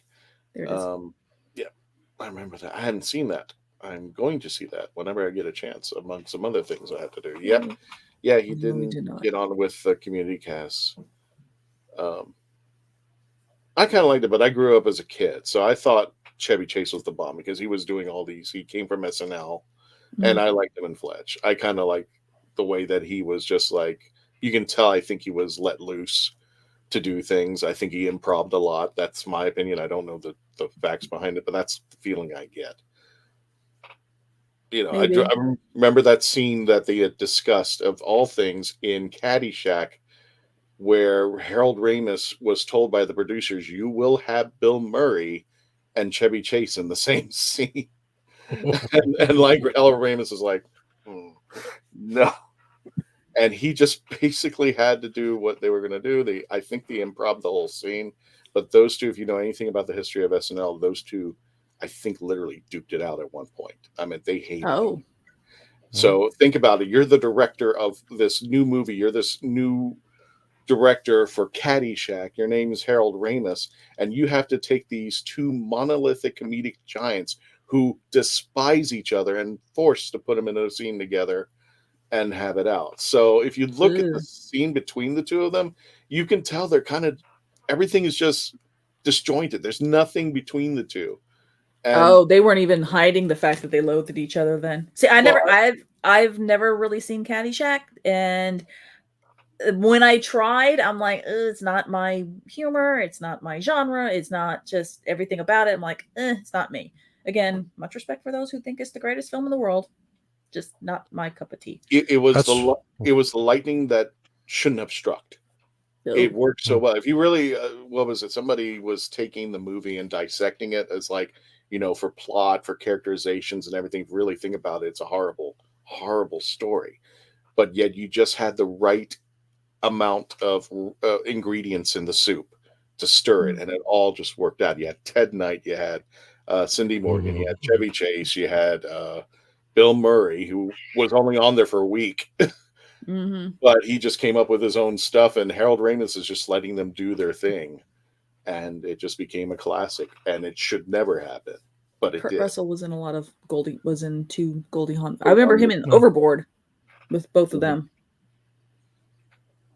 Well, the fact that Dan Aykroyd replaced Bill in the second Caddyshack is kind of making you. No, I pretend that's there's a multiverse, and we just ignore that one. So that's why I say you just pretend it's a multiverse, and the only person in there is Chevy Chase. John Pertwee appeared in 4 Carry On films: Cleo, Cowboy Screaming, and Columbus. And I saw Columbus. Carry On Screaming, Carry On Cowboy, Carry On Cleo. I guess that's referring to Cleopatra. So there's like a whole series of the carry-ons. Do they still do the carry-ons, or that kind of just... When do they stop the carry-ons? Because I know there's like a zillion of them. Yeah, Carry On might back to see if anyone said anything. Carry-ons are dated and not politically correct. This today's standards. Well, that's the 80s. Well, to tell you the truth. that's Mel Brooks. The Inquisition. Let's begin.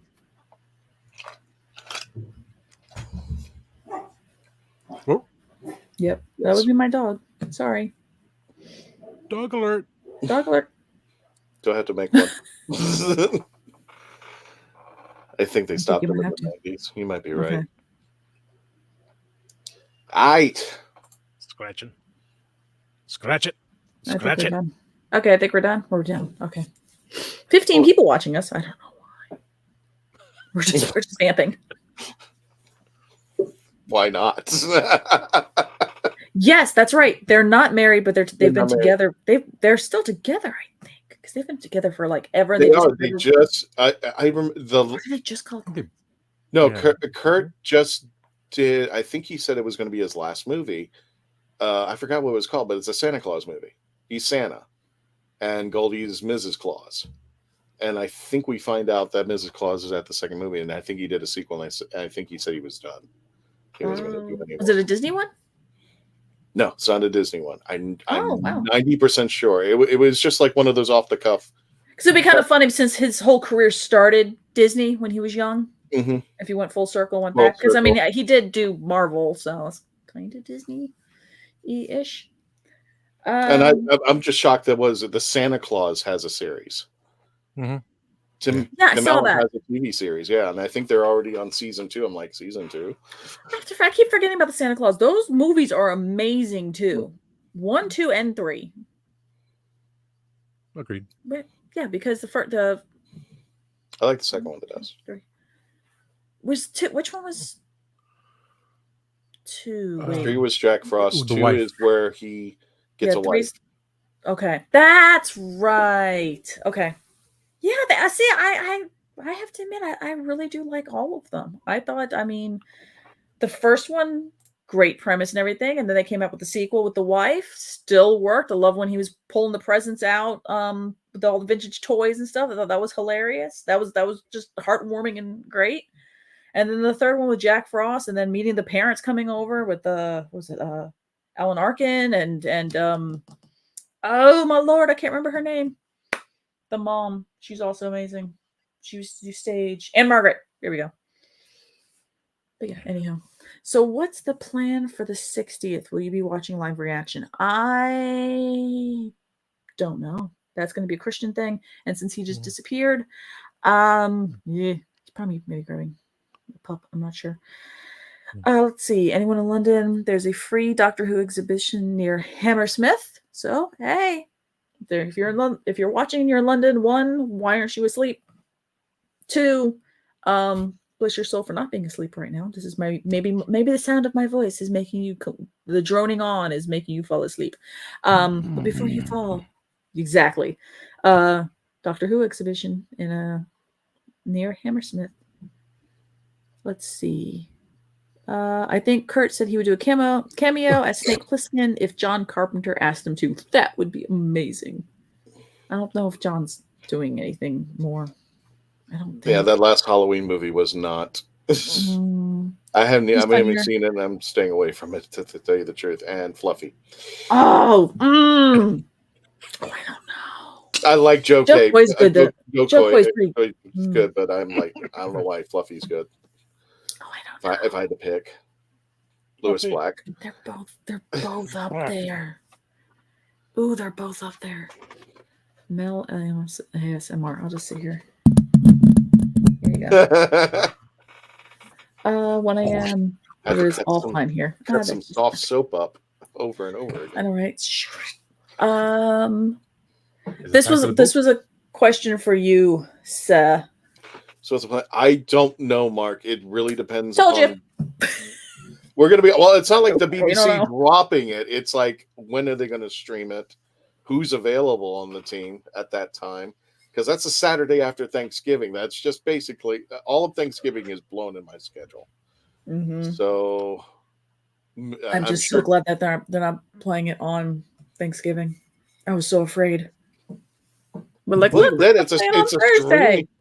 It's a streaming. I was gonna go like wait until the turkey put everybody to sleep and come back in here and go, okay, who's available? So we're gonna try our best.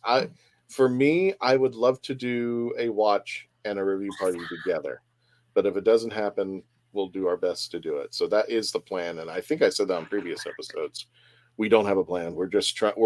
This is our first endeavor into the streaming services now with Disney Plus.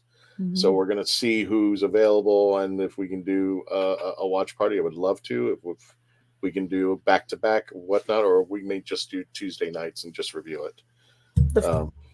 Okay, so the first thing we're getting is on the 18th, right? This Saturday? No, the first episode is the Saturday after. The Saturday after Thanksgiving. Okay, it's Saturday after Thanksgiving. Then the 2 Saturdays thereafter it drops. Children in Need, and then the episode. Children in Need is the 14th. Right. Okay. Or sorry, what date is it? I think it was the 18th. 18th. I think you said that was the 18th.